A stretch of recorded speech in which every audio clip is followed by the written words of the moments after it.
What's going on, everyone? Welcome to episode 10 of the Hammy Takes Pod. I'm your boy Hamza, also known as Hammy Takes. Joining alongside with me are the two guys that are making their appearances again. Ladies and gentlemen, please welcome the mans, the myth, the legends themselves. Also, some of my favorite people to talk football with. My two boys, Patrick from No Huddle Football, and my boy, the TheGeekSlays. Gentlemen, how are we doing today? I'm great. I am great. It is 10:50 because Geek has to do, his showing up late and then his rambling to start us up. But here we Dude, are. it's not my fault dinner wasn't done. And I'm sorry. I eat dude, it was already 8 o'clock. I didn't want to wait until midnight to finally get to eat. I'm sorry. Oh no, you're good. I No. kind of feel bad, but also I don't because I got to eat, so I'm chilling. Oh no, dude. I'm not, I if you gotta eat, you gotta eat. got I'm the the energy to same be way. here now. You got to Let's do what you got to do. go. Do what you gotta do. That's all. That's the motive. I will. So, I'm gonna do my best to not make this a 3-hour episode, though. We'll see, though. we'll see. Maybe Yeah, maybe 2.5. Yeah. that's the goal. That's the whatever it is. It doesn't matter. Holy moly. Okay, Jimmy Butler. As of this moment, it's game one right now, the Eastern Conference Finals. So Let's the go, Heat Kevin Love. looks like they're gonna win this. So I'm happy for that. Also, my Carolina Hurricanes are gonna start their series on Thursday or tomorrow night, actually. So I'm a bit of a hockey fan, so I'm local here. We're in the Eastern Conference Finals, so that'll be nice. Anyways, if you guys watched from the last episode, we did part one of the NFL draft, just going over the first round. We pretty much discussed picks 1 through 16. Now we're gonna finish up the rest of the picks. So the team that we left off was Washington when they picked Emmanuel Forbes. So now we get to start at pick 17 with the New England Patriots. They take Christian Gonzalez. What do we got there, gentlemen? I'm going to be honest, man. When I saw this, there's one thought that went directly to my head that is really just leading me to setting the bar way too high. You give Bill Belichick a freak like that, someone that is already damn good technically, a great athlete. You give one of, if not the best defensive mind in the history of the sport, that guy at the corner position, a position that he is known for grooming and leading to become the best players in that position year after year after year. I mean, how could you not say this guy ends up being like a first ballot Hall of Famer? And I know I'm really setting the bar damn high, but I just don't see how it doesn't happen. Dude, it's just like Sauce. He's going to be a top 5 corner by the time the season wraps, and it's so fucking annoying. How did we let this happen, NFL? How? You're all The Detroit idiots. Lions. Every team that picked before in the top 16, Especially all of you are Detroit. idiots. Especially Detroit. Especially It's Detroit. Detroit's the biggest idiot. Especially the Jets. You take edge 12 Oh, yeah. over corner 1. I'm sorry. Imagine Sauce and Christian Gonzalez. And DJ Reed. Oh, my God. Dude. No, Just bro. The definition of a no-fly zone there. There you go. Entirely. It wouldn't be fair. Oh, my. It wouldn't. It would not be fair. Instead, he's just going to be held back by a terrible offense on the Patriots. Yeah. It's terrible to see. Because this guy is going, like I said, I'm expecting him to have like a Hall of Fame career. It'll be disappointing if he doesn't. You can't be the best corner in a draft class and go to Belichick and be bad. Exactly. You can't. But it's going to suck when this guy is balling out of his mind, doesn't allow a single catch for like the first 3 games or something. Like absurd. And like that's unrealistic. Yeah, I can see I it. know.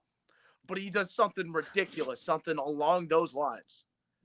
And they still lose all 3 games because the offense put a total of 14 points up in all 3 of those games. Yep. The only thing good on their offense is Ramondre Stevenson. Mac Jones is not good at football. Yeah, I mean, the offensive line has players on it that right. Like the offensive line is a good unit. Like they're assembling something. Also, Yeah. their receiving core is not bad. It's really It's not. really not. They don't have a 1. Neither did the Chiefs last year, and they won the fucking Super Bowl. Mahomes versus Right, Mac Jones. but Big difference. That's my point. Mac Jones is the problem, not the offense as a Yes. whole. Yeah. Okay, so here's the thing. In order for that, we don't have a wide receiver 1 style of offense to work, you have to have an elite quarterback. Not just a good one. I think it one. can work with just a good one. Like an actual good one. Mac's not good.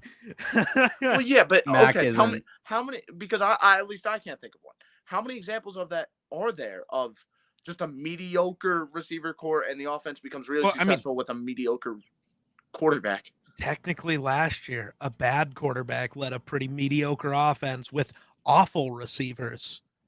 Who was this? Daniel Jones. I hate the Yes. dude, but like he had the best year of his career That's with true. the worst receiving That core is in true. football. That Like, you know what? Fine, yeah. And I don't even like Daniel Jones, but like that he wasn't fits the situation. The offense wasn't the reason for that success. I mean, they were able to score, but look at the offense. Look at their offensive performances. I know just looking at total points scored isn't exactly the best way to gauge how well an offense does. I get what you're saying, but this is also that's the big difference. Juju would have been wide receiver 1 in New York. Kendrick Bourne would have been wide receiver 1. Devontae Parker would have been wide. Every receiver on this Patriots team is better than every receiver on the Giants last year. Like it's not a bad receiving room. 3 number 2s is better than a number 1 and 7 number 4s. Like they got real receivers.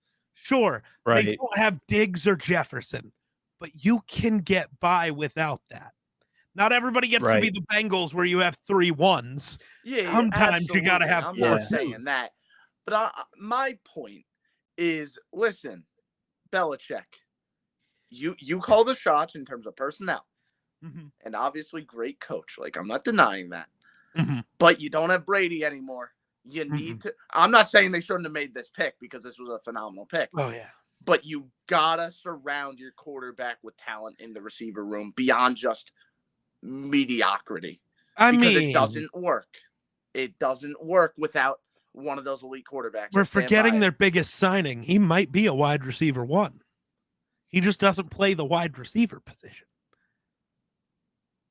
Mike Gesicki. He's listed as a tight end. Yeah. He's never played tight end. He is, in fact. He can't. He's not a good blocker. He's probably. He might as well but no one's taking him expecting him to block. Right, that's my point. That's why Hunter Henry's still on this team. Yeah, Hunter Henry he can do both. Block. Gesicki is going to have the season of his career by a long shot. And I don't know. I like Juju and Devontae Parker. Parker, I'm definitely like just them a homer. But if they have I like Juju. If they have a real quarterback, well, and I still think a better one, unless they have Mahomes throwing them the ball. The GOAT is going to take over soon, and it doesn't matter. Bailey Zappi? No. Oh. Grace McSorley. I don't know who. Yes. Also, Malik Cunningham's on this team, so he is. Zappi and Mac Jones should get cut by week 1 because McSorley and Cunningham are both better. Bingo. They're at least more fun. I'll say that. Sure. I'd have more fun watching this team with either of those quarterbacks than I would with Mac Jones. Mac Jones has zero aura, as what these kids call it these days. Yeah. McSorley and Cunningham have the greatest aura. They are the GOAT. Truly. The GOAT aura. GOAT aura. As needed. No, Christian Gonzalez, though, great pick. Especially, phenomenal. Look at what they did with Jack Jones last year. Yeah. He 5th round pick turned him into a really good corner. Like I expected them to do again. If they didn't get Gonzalez, they were going to draft some random corner round 5, and he was going to become a superstar anyway. Yeah. But now they're just going to have a Hall of Famer. Yeah, it's really annoying. I hate that this happened. I wanted Minnesota to trade up so fucking bad every time he didn't get picked. I was like, just trade up. I don't care. Fucking go. You were not alone in that. I bet every fan base. Oh, every team in the NFL wanted that. And every team who didn't draft him, their fan base was probably screaming, What are we doing? This is stupid. Yeah, I know. And I'm just like, Right. move up, move up, move up. Move up. Then part of it came, I hope Belichick just pulls a Belichick here, because maybe he just falls. Oh, and you mean 'Cause- he just randomly drafts like Right. He just takes anybody else. Yeah. The Lions don't take him, which that one's iffy, but I don't know. I kind of think the Lions are going Campbell no matter what there. So after Yeah. that, the Bucks are going Kancey still. And then those three teams are still taking receivers. I don't think Gonzalez changes that for the Seahawks, the Chargers, or the Ravens. For sure for the Seahawks, because they already took a corner. So They took that Witherspoon. obviously, I mean, though it would have been incredible if they ended up with Witherspoon and Gonzalez. I just don't. They would have see won the that. first round, honestly, if they took Witherspoon and Gonzalez. I mean, are we sure they didn't anyway? They're definitely in competition. Oh yeah, for they're it. definitely up there. But oh yeah. the Chargers definitely were taking a receiver. Their offense sucked so fucking bad they had to. Mhm. And then I Yeah. think the Ravens were also The Ravens maybe not because of just how stunning Gonzalez is as a prospect. maybe, but and also they have the need. the Ravens were I think the Ravens were drafting because Lamar is Lamar. Okay. And Right. we just gave you the contract today. Let's make sure let's start this new relationship with a bang, please. Yeah. And Right. we're getting you help. We're whatever. Mhm. So I don't know. There was a word I was just hoping he kept falling because I'm an asshole. I wasn't hoping that for Gonzalez. I was hoping that for me. That would have been incredible. Let's I would've move been over so to that mad. Minnesota Lions would Lions pick. finally get their corner one, like a legitimate corner one for the first time since like Xavier Ev- Rhodes or Yeah. Since the roads were closed. I miss those Yeah. days. Oh yeah, I remember those for sure. It also sucks that Xavier Rhodes is probably the best corner in Vikings history. So that's something. Probably. God, Christian Gonzalez would have been great. Gonzalez would have immediately been the best corner I'm in so Vikings sad. history if he just suited up. Maybe, especially with Flores. All right, yeah, Oh. Lions though. Yeah, the Detroit Lions, like I said in the previous episode with their 12th overall pick, they're going to Detroit Lion and they will Detroit Lion their way through. They took a position not as valuable in the top 20 like they did at pick number 12, but it is a great player because like the class that the player plays at the position in, it's incredibly bad and he stands out as like the elite guy, but it's still a top 20 pick. And it's unfortunately linebackers are not heavily valued in today's NFL. They took Jack Campbell, which I felt like was such a Dan Campbell pick. I felt like Dan Campbell was just in the draft room. He was like, I want that guy right there. His last name is Campbell. I just want a Campbell. I think that's probably what was going in Dan Campbell's mind. The kneecap biting really pops off the screen Mhm. with him. Mhm. Oh, yeah. Mhm. And that's kind of the reason they took him. Listen, Oh, I yeah. mean, I get the gripes people had with the pick, and I'm not going to Yeah. act like it was a good pick, really, but he's going to be good, right? He's going to be a good Yeah. player for them. Yeah. I don't think it's the worst thing in the world. Was it a reach? Yeah. Was it? Were there better picks available? Absolutely. But I don't think it was the worst thing ever. Was there a better Mhm. linebacker available? Absolutely. Who is it Yeah. for you? I'm Who is shouting. it for you? I, Because I agree. I'm Oh, I shouting know. Ivan Pace from the rooftops. Oh, And I have been. Hammy can attest to this. I thought Have you been were on. since February. I thought that you were on the trend. Yes, you have. I can attest to that. Ivan Pace has been my dude since February I thought that you were on the because there Trenton was- train with me. he's- I'm very upset. because he's like 5'10. Whoop-de fucking do. So was London Fletcher, and he's a Hall of Famer. I don't care Right. that he was 5'10. I've never watched someone 5'10 literally pick up and throw 350-pound linemen the way Ivan Pace did. I'm sorry. He had the third most tackles for loss in all of college football as a middle linebacker. Yep. Yeah, So he's he's good a in ball- coverage. He's great a in the baller. run game. Absolutely. He's without a doubt a baller. Yeah. But of I'll course, do like you Ivan can't Pace. just be like, oh, for someone that is that size, he. Why we did it with Bryce Young. it's different at that position. Yeah. The reality now, again, Oh. Ivan Pace. Size matters so much more at quarterback than it does at linebacker. Kind of does. I'm not You gonna can lie. restrict the impact that size has at quarterback By using taking away an entire third of the field because he can't see over his linemen to do anything there. Did Ivan Pace deserve to go undrafted? Absolutely not. I can't rank him one just because there were like that size is a legit thing, and he's very good for that size. And if he was taller, he's a first round pick without a doubt. But he isn't. He doesn't need to be. London Fletcher was a Hall of Famer without being taller. So Right. I need to go back and watch Fletcher film. I know statistically he was very good, very consistent player. He was that good. London Fletcher He was But- really good. incredible.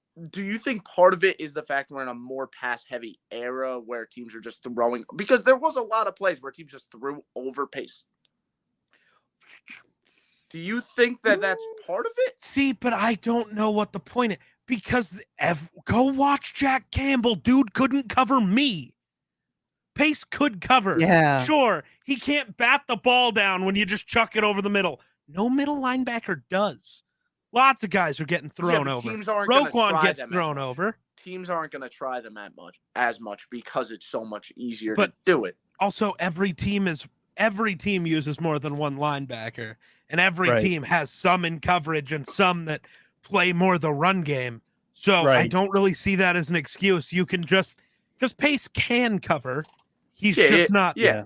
He's not. Roquan Smith when it comes to that, right? But Right. he doesn't need to be. Mhm. You have.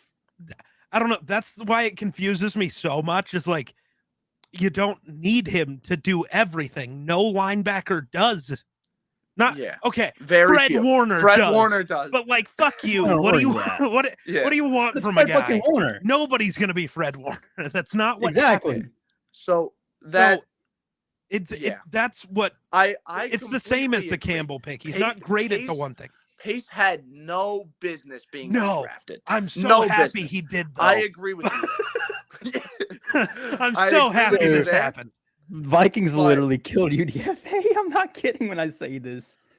No, Sorry. no, I know I not totally just- made not this just- about a different player.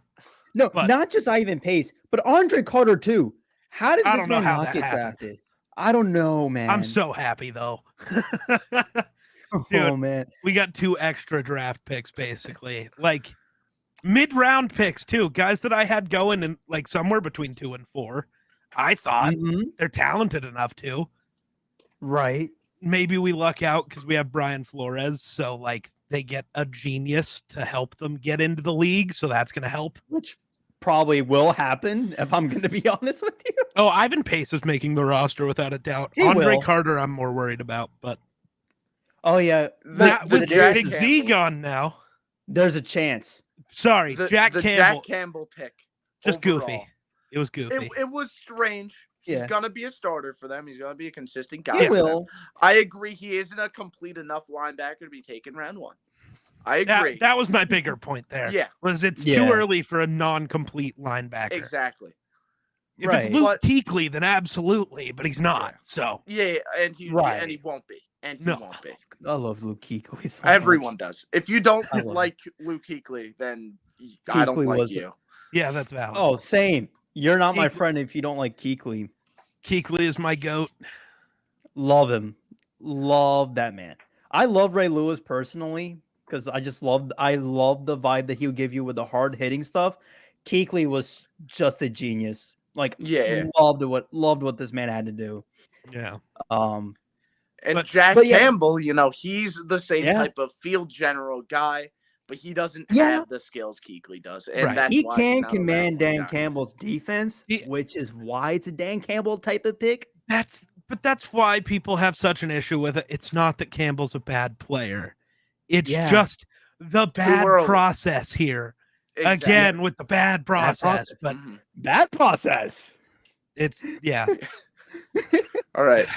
What's bad the next process. pick? Next pick was But- Cansey, right?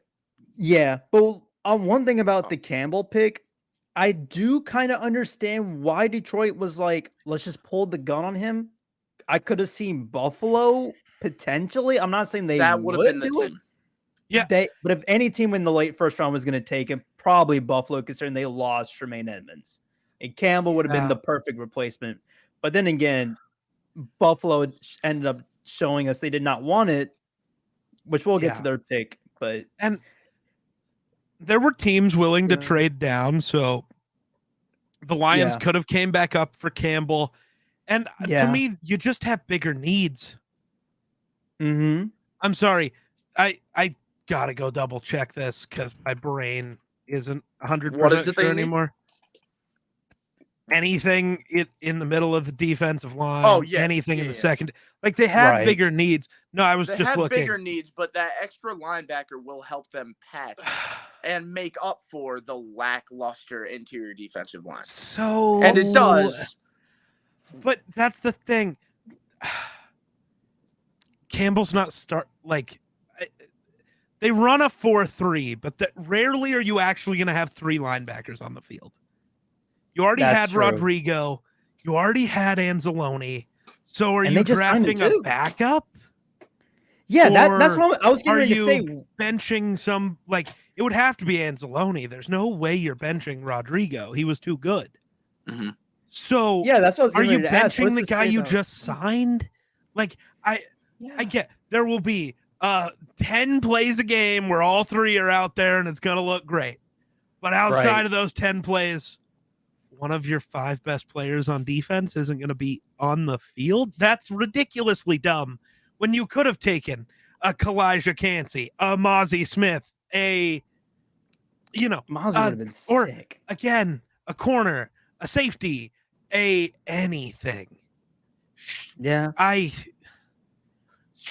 All of the receivers are still here. Yeah, I was just about to say, say receiver.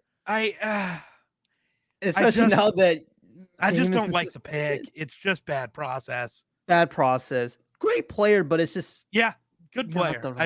And he's gonna be so good, and I'm gonna look like an idiot for complaining about it as much as I have. Because people are gonna be like, he's one of the best players in the class. It's like, we kind of knew that. It remains bad. We've been saying that he's a great player. It's just that we don't like where he got picked at. That's the thing. Yeah. It's just the process of getting him was not great. Yeah. And I personally have kind of like the opposite thought on this next pick, which is Cansey, right? Yeah, Tampa Bay. So Tampa going It is a well-known fact. Am I the biggest Kalijah Cansey guy? You might be the biggest Kalijah Cansey hater. Yes. So what do you think that I think of this pick? What do you think I would think? See, I think we had this argument about this pick once. Did we? On your show. On Saturday. I know. We talked about a lot of stuff. Hence why it had to be 2 episodes. The Goal Line podcast available on Spotify, by the way. This guy. Spill the beans. So when we talked about it, the process for Tampa drafting Cansey is actually great process. Because they have Vita Vea. I don't like Cansey, but I like Cansey when you have that motherfucker in the middle of your D-line. Teams like the Jets would have been good. The Steelers, the Bucks, any of these teams with another big motherfucker. If a team like Detroit took him, that's valid. Stinky, bad pick. That's valid. Yeah. But when you have a guy that just eats double teams for breakfast, lunch, and dinner every play, like Vita Vea, and then Kalijah Cansey is just over there, hitting them with the dirtiest moves you couldn't even imagine a 3-tech would pull out. It's much better. It is much better than him trying to do that in Detroit and getting fucking steamrolled play after play after play. Oh, God. So, I really like this pick for the Buccaneers. I do. As much as I don't like the player by himself in this scheme with that beast in the middle, it's a great pick. And Vita Vea is still young enough that, this duo just gets to wreck the league for at 6 to 8 years. It's going to be great. It's going to be so fun. Todd Bowles type of pick. Todd Bowles loves pressure. Todd Bowles loves using his defensive line and generating pressures. I just want to Like- know why they made such a Todd Bowles pick, because we know he's not. He's not He's gonna be gone. there. Him He and gonna Dennis be Allen there, yeah. are in the same exact situation. I just see Right. Magic Johnson. They keep The talking difference is about all this Dennis stuff, and I Allen- ain't gonna be there. Dennis Allen, I see getting. You don't see head coaches get demoted often. I think Dennis Allen's gonna get demoted. He's the type of guy who could, yeah. and he'd He like could. everyone would be like, okay. And then Yeah. Bowles is gonna get. Even he's gonna be like, all right. Bowles though, he's gonna get fired, and then get signed as a defensive coordinator like the next day. Oh, absolutely. Which is what he's Because best we at. know this guy. There's He can so draw many up a examples. defense. There is so many. knows how to do examples that. of this in the league. So many guys aren't head coaches, but they are great coordinators. Mm-hmm. Yep. Bowles is the literal most textbook example. Him and Steve Yes. Spagnuolo are probably the most textbook examples you could ever Oh see. yeah. Pat Shermer actually definitely Oh, he's belongs another- there as an offensive Oh yeah. guy. Pat Shermer too. Because he'll make a great offense. He'll make Case Keenum a top 10 quarterback somehow. Then he gets a head coaching job, and it's the worst thing you've ever seen in your life. I Yeah. don't know how that happens. I don't know how that's a somehow thing. out of those three I really Giants I head get coaches, confused though, too. somehow out of those three Giants head coaches, though, he was the best one. Ben Pat McAdoo, Shermer, yeah. Pat Shermer, and Joe Yeah. Judge. Somehow that is the only thing that Pat Shermer is on the top of. That's true. Only thing. The Giants coaching trees since Tom Coughlin. Shermer gets to go there until Shermer. now because Dable Oh. exists. Yeah. Fucking Ugh. Dave Gettleman. The worst GM in NFL history. It's incredible. He wasn't even the worst of his Oh, era. shut I'm going to be honest. Mike Mayock. No, because Nah. Gettleman killed the Panthers, then got another job to kill another team. And I Well, don't I even forgot about know. Panthers era. I don't even know forgot if about Mayock Panthers was era. actually that bad. I can't be sure. What was the draft? I know that the draft isn't entirely on the GM, but there was one draft where like 2 years later, all the players were gone. Every single one. Yeah, that was Mayock's last year, but it was That was also, yeah. Was that his last? I believe so, yeah. Yeah. Because that was the I do because That was the yeah. Damon Ruggs was gone. Arnett, Henry Yeah. Ruggs. Damon Arnett. okay, Yeah. but that's Alex the thing. Leatherwood. That's not even his fault. That's Henry not on Ruggs him, was that's a the really players. good Okay, player. Damon Arnett. He Damon was. Arnett Ruggs was actually good. wasn't that bad. That was a reach, and everyone knew it at the time. Okay, reaches exist and turn it, but he wasn't that bad on the field. The issue was the legal trouble that all these guys ended up in, that there was actually no vision for. These weren't Yeah. these weren't Jalen Carter. We've seen they've had problems before. We hope they're good. They have a good track Right. record. They get to Vegas, which I mean, hello, and Right. this is what happens. You put a 21-year-old in Vegas and they act It's like gotta they're get in down. Vegas. It's Yeah. a problem. yeah. Oh, Shit's yeah. gotta go down in Vegas. That's Mayock I mean, look at Alvin Kamara. wasn't good, but he wasn't the worst. That's true. Mm. Fucking Kamara.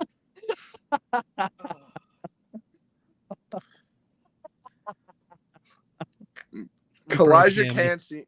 Kalijah is very good at football, though. W pick. On this defense. W pick for I'm Tampa. glad he's we. very I'm glad good. we agree here, though. Yeah. I'm glad. Again, that- There great was pick. how many teams? I would have said. I want to say like if he goes to 24.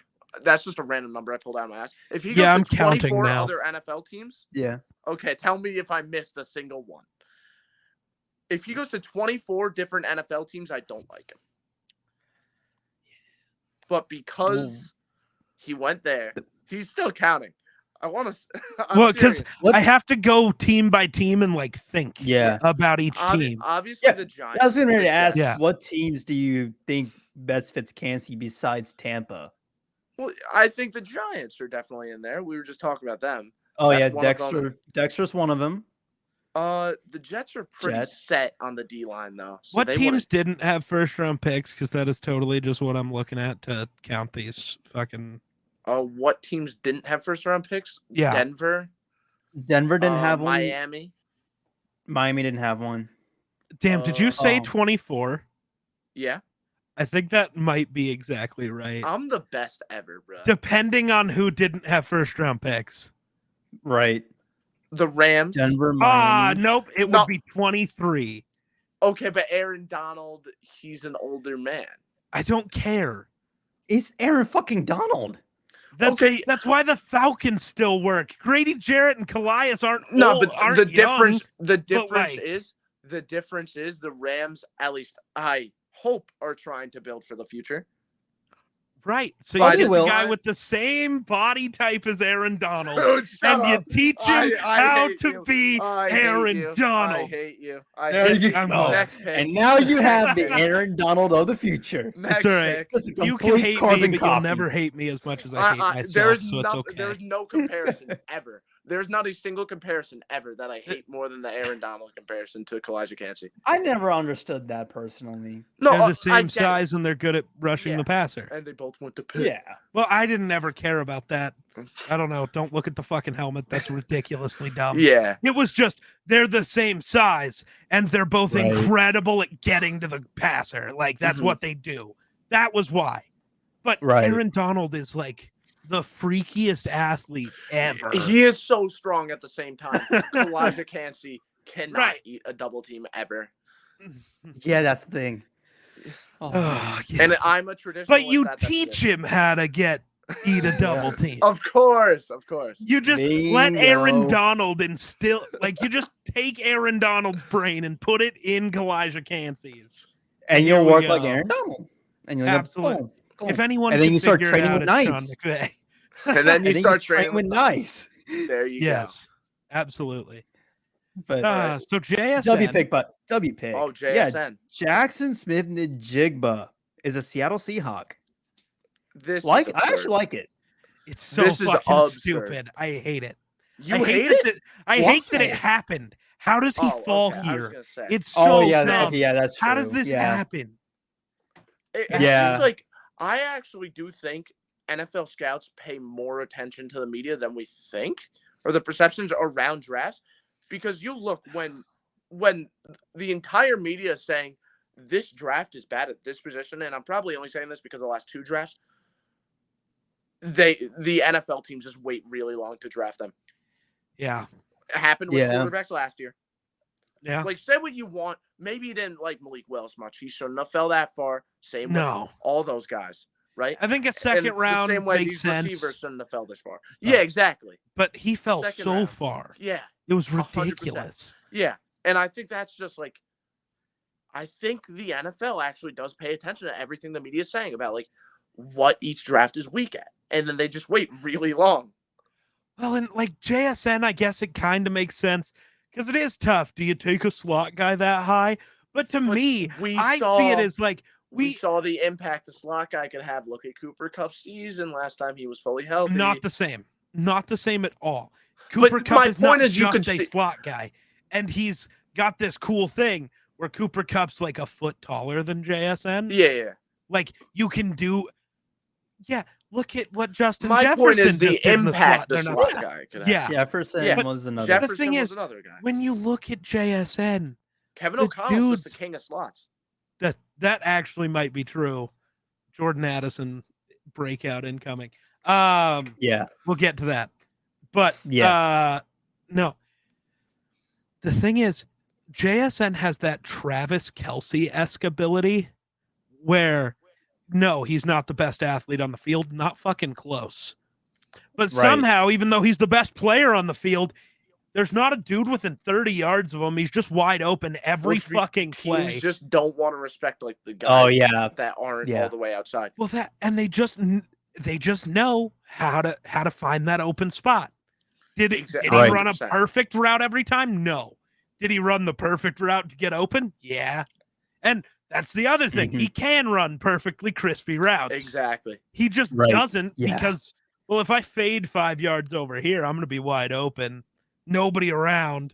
I'll catch the ball, pick up an extra 15, even though because I'm slow, I shouldn't be able to do that. It's the Travis Kelce effect. I don't know what it is. I don't know what allows that to happen and why nobody else can do it. But JSN has that ability.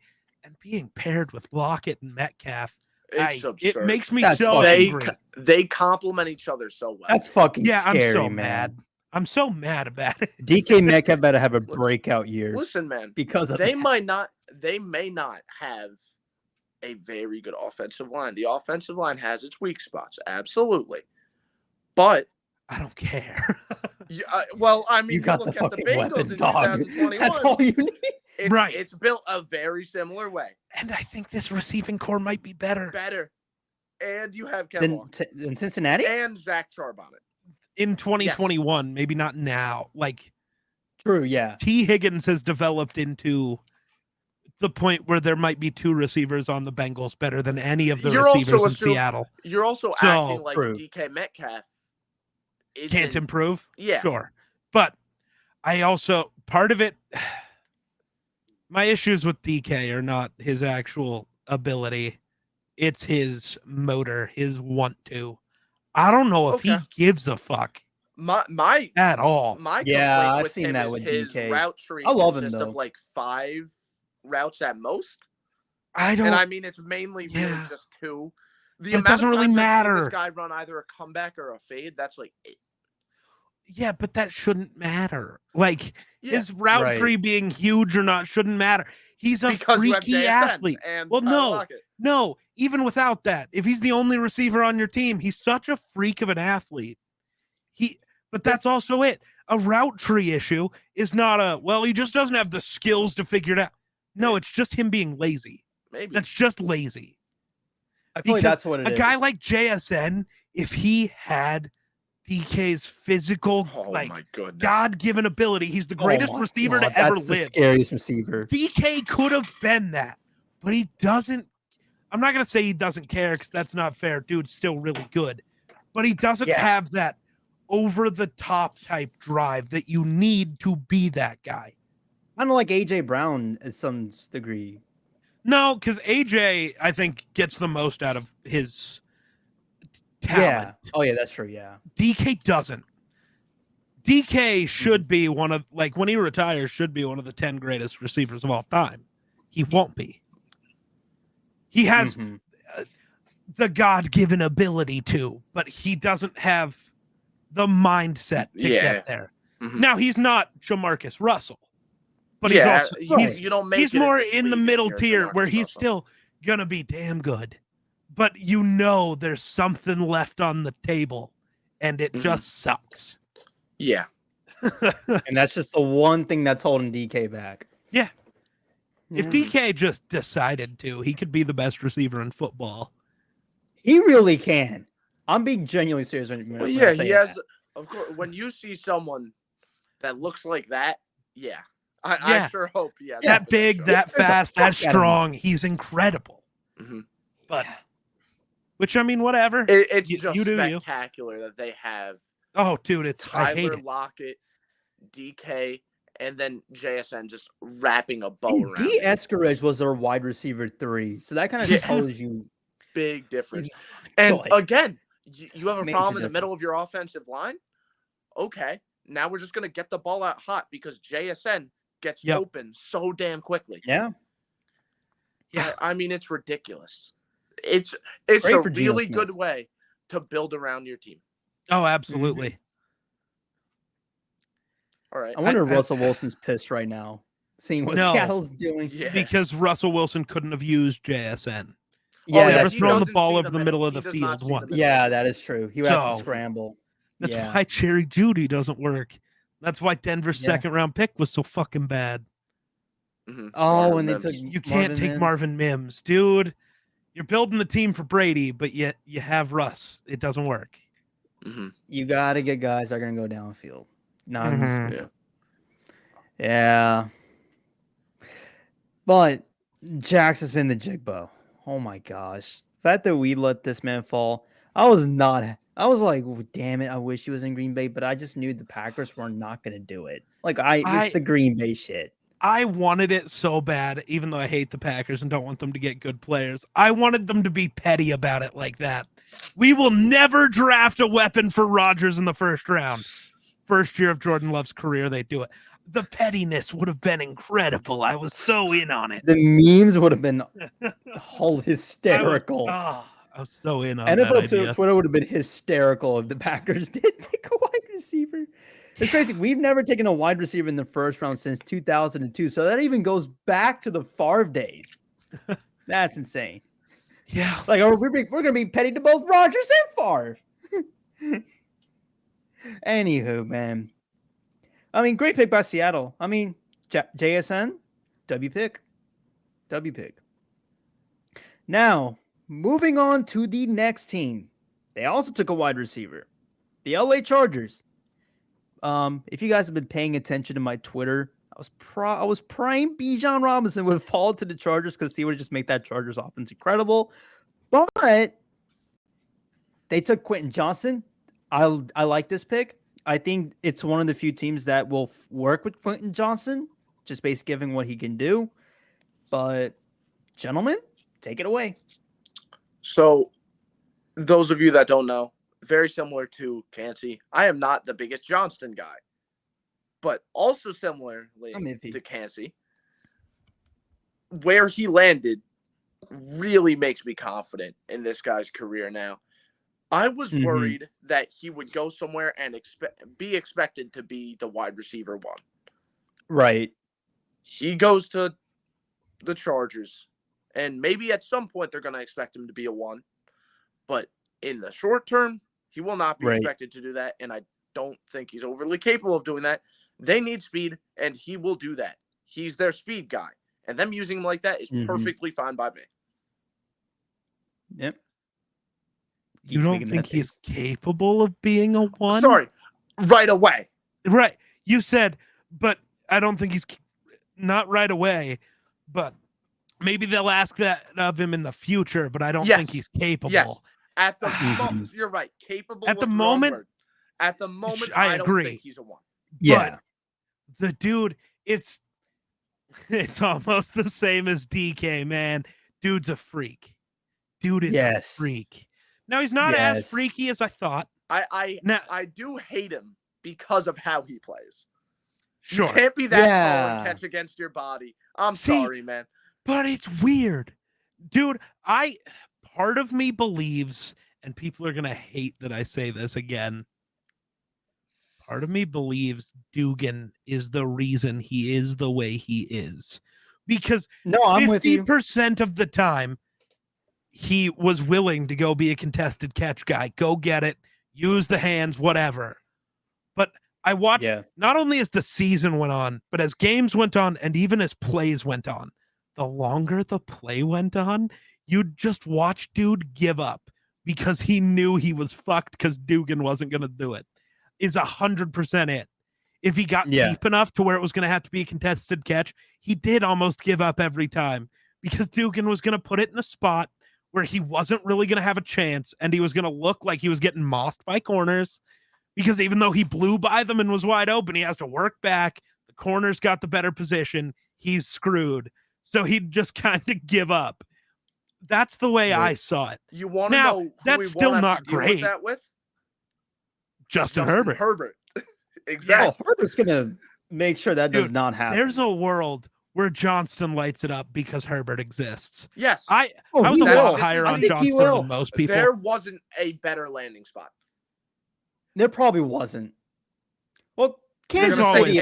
I was going to say Kansas City. Kansas City. No, I don't think so. That wasn't the place I was actually going to go with. Buffalo. Minnesota. Josh Allen.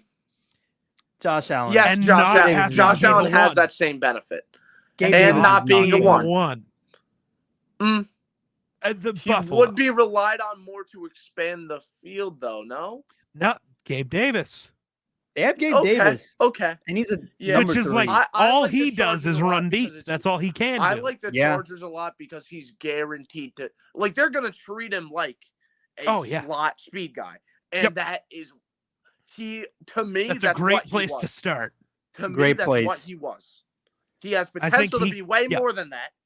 Yep. But at the moment, that's what he is. Yep. And listen, and you he's got in Mike a great Williams spot to develop.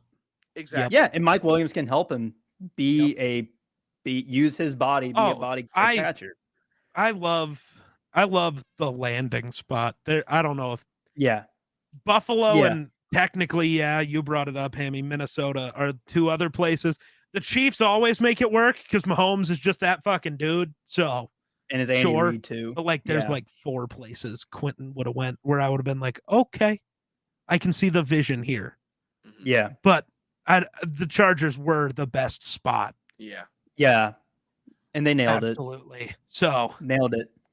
Yeah, great. Yeah, I love the pick, but I'm also higher on Quentin than basically everybody else. So that's not true. I've seen a lot of people rank the guy 1, and in all of them, I wasn't ranking him 1. There were a lot of people ranking him 1, and okay. That has to be just looking at size. I had him at 2 because I like his upside. Because basically after JSN, I was looking at upside at everybody, and Quentin has maybe the best upside of any receiver in the draft.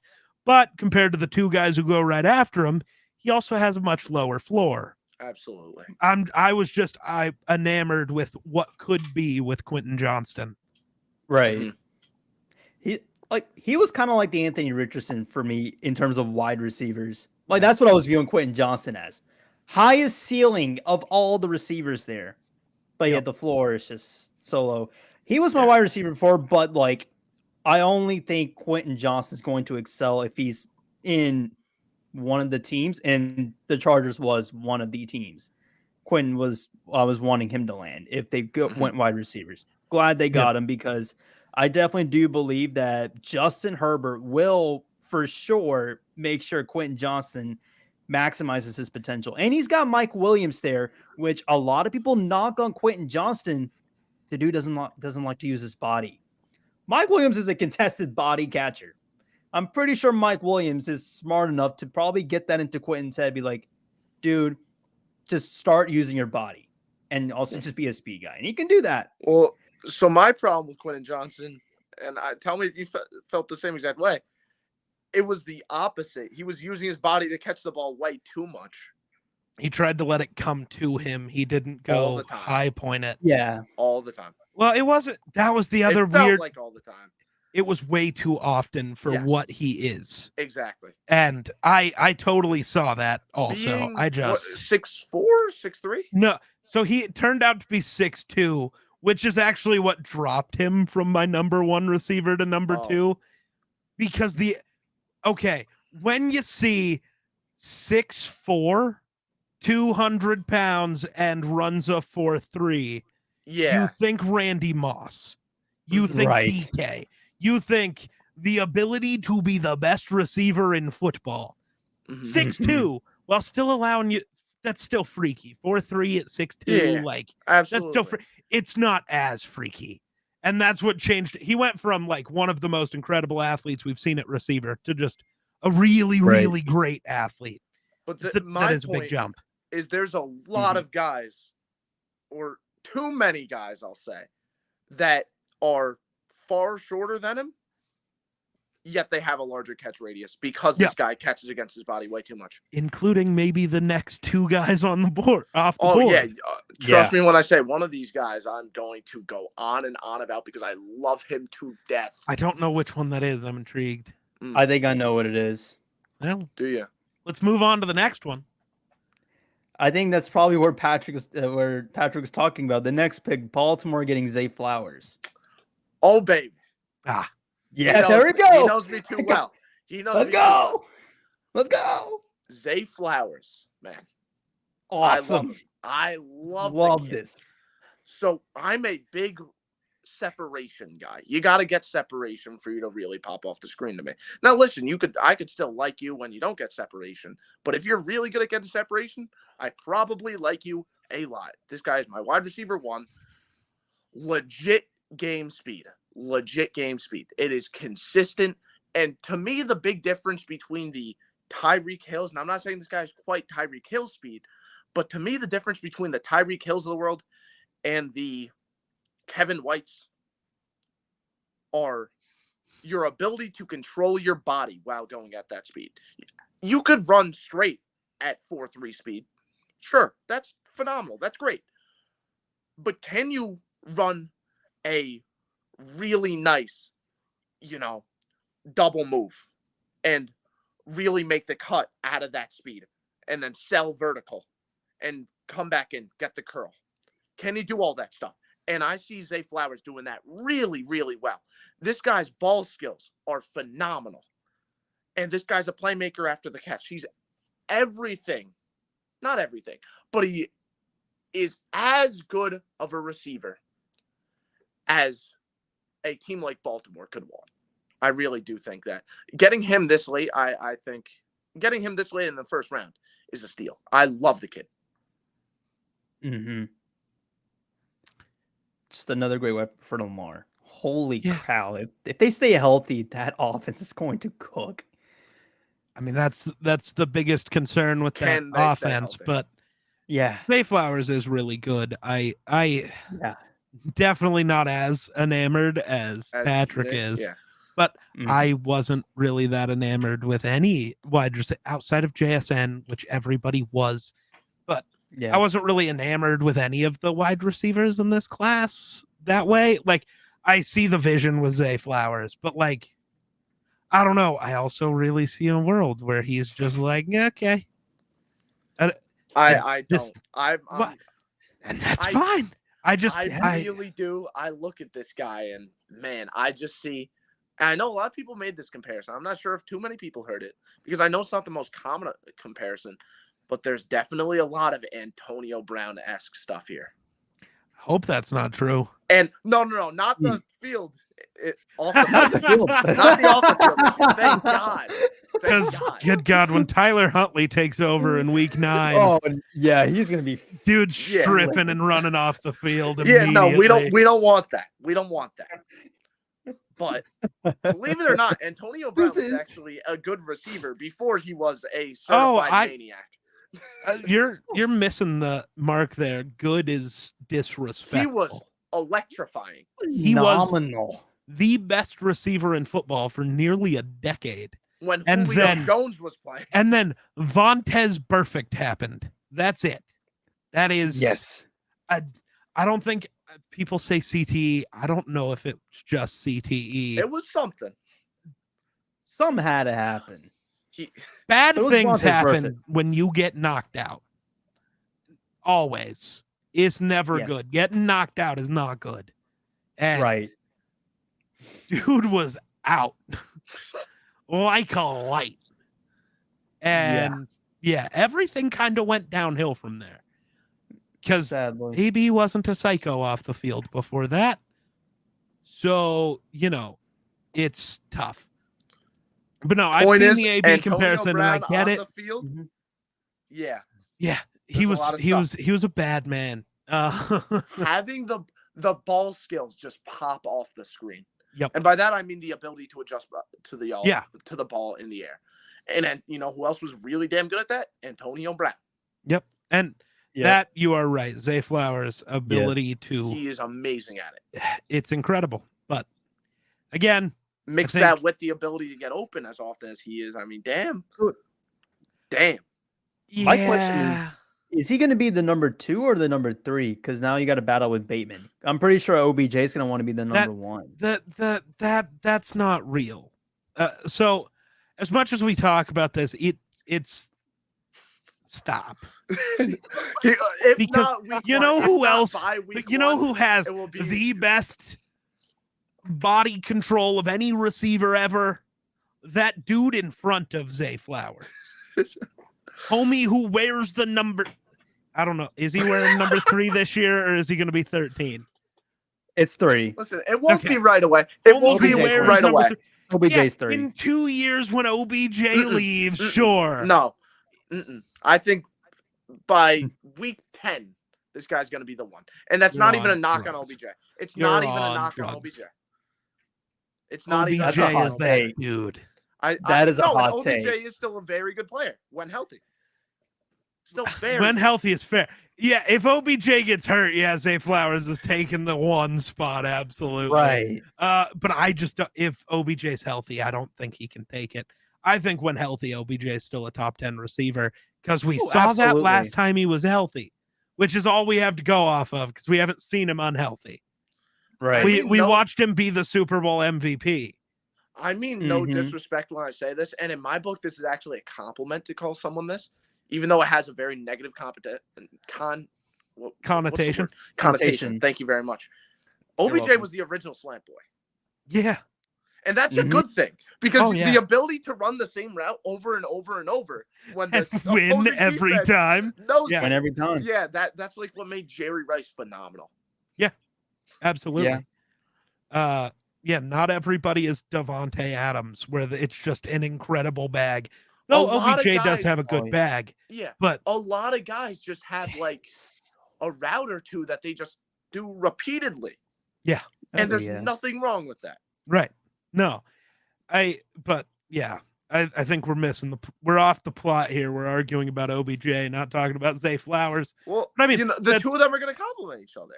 Absolutely, and that's a great pick for the Ravens. Absolutely, because that receiving room, as much as I love Rashad Bateman, is such a question. So Flowers is big. I do love Rashad Bateman. Bateman's really good. Yeah, but I don't know if dude's ever going to play. Right. That's what's really holding him back. It's the injuries, man. I really love Rashad Bateman. I was hyped when the Ravens got him. And the only time Bateman's ever healthy is when Lamar is hurt, oddly enough. So you see him with Tyler Huntley and you go, well, maybe he could be some, but also Tyler Huntley exists. Is Tyler Huntley, yeah. I've only seen Bateman once with Lamar, and that was that Jets game. If I get one more Huntley is a Pro Bowl quarterback comment, I'm gonna no one actually believes that, right? They definitely do, though. Oh, that's yucky. Dude, he was replacement number like 7, and he still was the most undeserving replacement ever. Right. Dude, you can't. 6 games had more interceptions than touchdowns. Dude, we get in the modern era. I get it. It's the Pro Bowl. It's all about fan vote, but like, fuck me. How? Be logical with your votes. No, and if we're gonna make a joke about it, let's at least make a funnier joke. Trace McSorley's right there. Right. That's the way to do it. That's to do it. There you go. Make him the starter for the Pro Bowl next year. That would be the most incredible shit. And they need to make it 100% fan vote. Yeah, they need to. It would be funny. Imagine McSorley doing the gritty in the end zone. Be much better than what Matt Jones has done. Absolutely. All right. It wouldn't matter though. The Pro Bowl now exists even less than it did before. At least before it was just lame football. Now it's just not football. Yeah. So sadly. But yeah. All right. Zay Flowers, good pick. That's great. That's what we were talking Phenomenal. about there. Yeah. So I guess we can move on to Geek's favorite team, the Minnesota Vikings, selecting Adam Thielen's replacement, Jordan Addison. Yeah. I'm going to let Geek take this one. I was going to say, if you guys have thoughts, go ahead, because my thoughts are the same as they were on draft night. Okay. Let's hear it. Okay. Yeah. Like, okay, Addison is good, and I see the vision, and I love the idea, just like with Quentin Johnston, where he doesn't have to be the one. I love that he doesn't have to be the one. I love that he gets to just kind of exist. There's a world where he's not the second best weapon on the team. We already know that TJ Hawkinson exists. Exactly. There's a world where he's not the 3. KJ Osborne is really good. Nobody talks about that. But because, as a wide receiver 4 last year, he only had 700 yards. I'm counting Hawkinson as a wide receiver. Oh, okay. Because last year he basically was. Yeah. And we signed Josh Oliver, which means he's going to be again. The entire point is to let Hawkinson be a weapon and not a blocker, which I'm cool with. But also he gets to be out there every play, so he can block still. So that's cool. It's kind of like the Jonnu Smith, Kyle Pitts thing. Only Hawkinson still got used, even without other blocking tight ends. Right. But like KJ Osborne is really good. I'm not saying he's a true wide receiver 2. I'm just saying to start off his career, Addison's not gonna be forced to be the guy or the number 2 guy in an offense. He gets to be a cool gadget player with an incredible offensive mind in Kevin O'Connell, who we've seen be able to do awesome stuff with everybody he's ever worked with. Odell got to go from looking like, man, he might be washed to a top 10 receiver again. Who did that? O'Connell. We get to use this guy. We just get to have fun with Addison, and I kind of love that. But I don't love the process of the pick. Receivers a need, yes. But there was a bigger need and a better player to fill that need on the board in Joey Porter Jr. Who fits Flores's scheme so much. If you guys watched the Run the North live stream, you saw me pounding the fucking table, screaming for Joey Porter Jr. It didn't happen. And I'm not mad at the Addison pick. It's a good pick. It's just weird. Like I'm fine with it. I don't hate it, but I'm not enamored by it. I like it. It's a good pick. He's a really good player. He's a good compliment to JJ. But there were other things on the board that I think could have helped us more. I'm with you on the, it's all right train. I think, same. Tell me if you disagree here. I think out of the big 4 receivers taken, it was probably the worst one. Not like he's the worst receiver, but it was the worst pick out of them. I mean, kind of, yeah. But that's not even like me shit talking. And that's just because it's not because like, of it's not wowing me the same way. It's because of the other players on the board and the needs of the Vikings. The Vikings were a top 10 offense before Addison, would have been without him, and still are with it. Like, it doesn't move the needle, really. That's the biggest issue. Joey Porter Jr. might have moved the needle, and Addison just doesn't. Like, and that doesn't make it a bad pick. I mean, the rich get richer on offense, which is never a problem.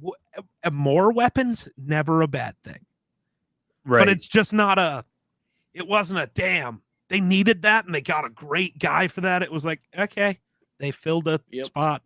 They replaced Thielen, which is a good thing to replace, but. Right.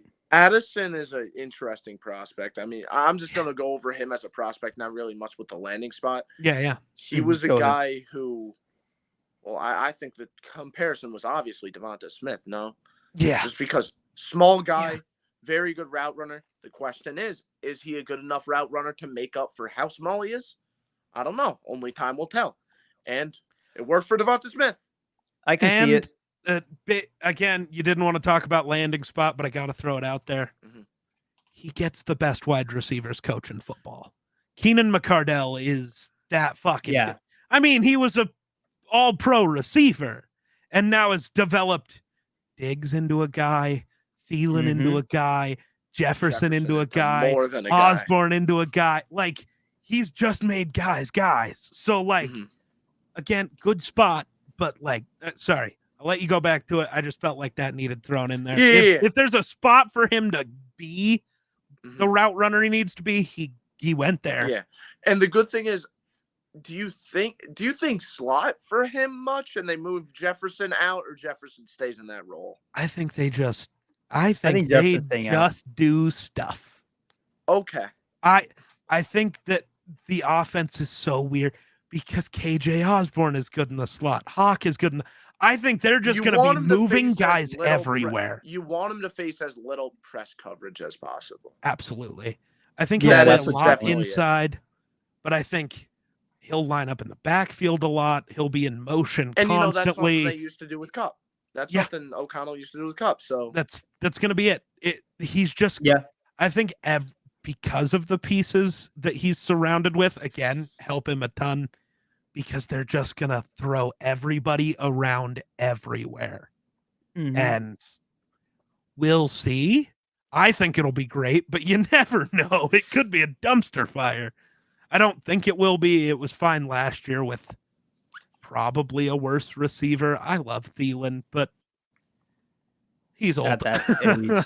Yeah, he's a red sadly. zone guy at this point. But yeah, I think he's just gonna play everywhere and be just a weapon. Yeah.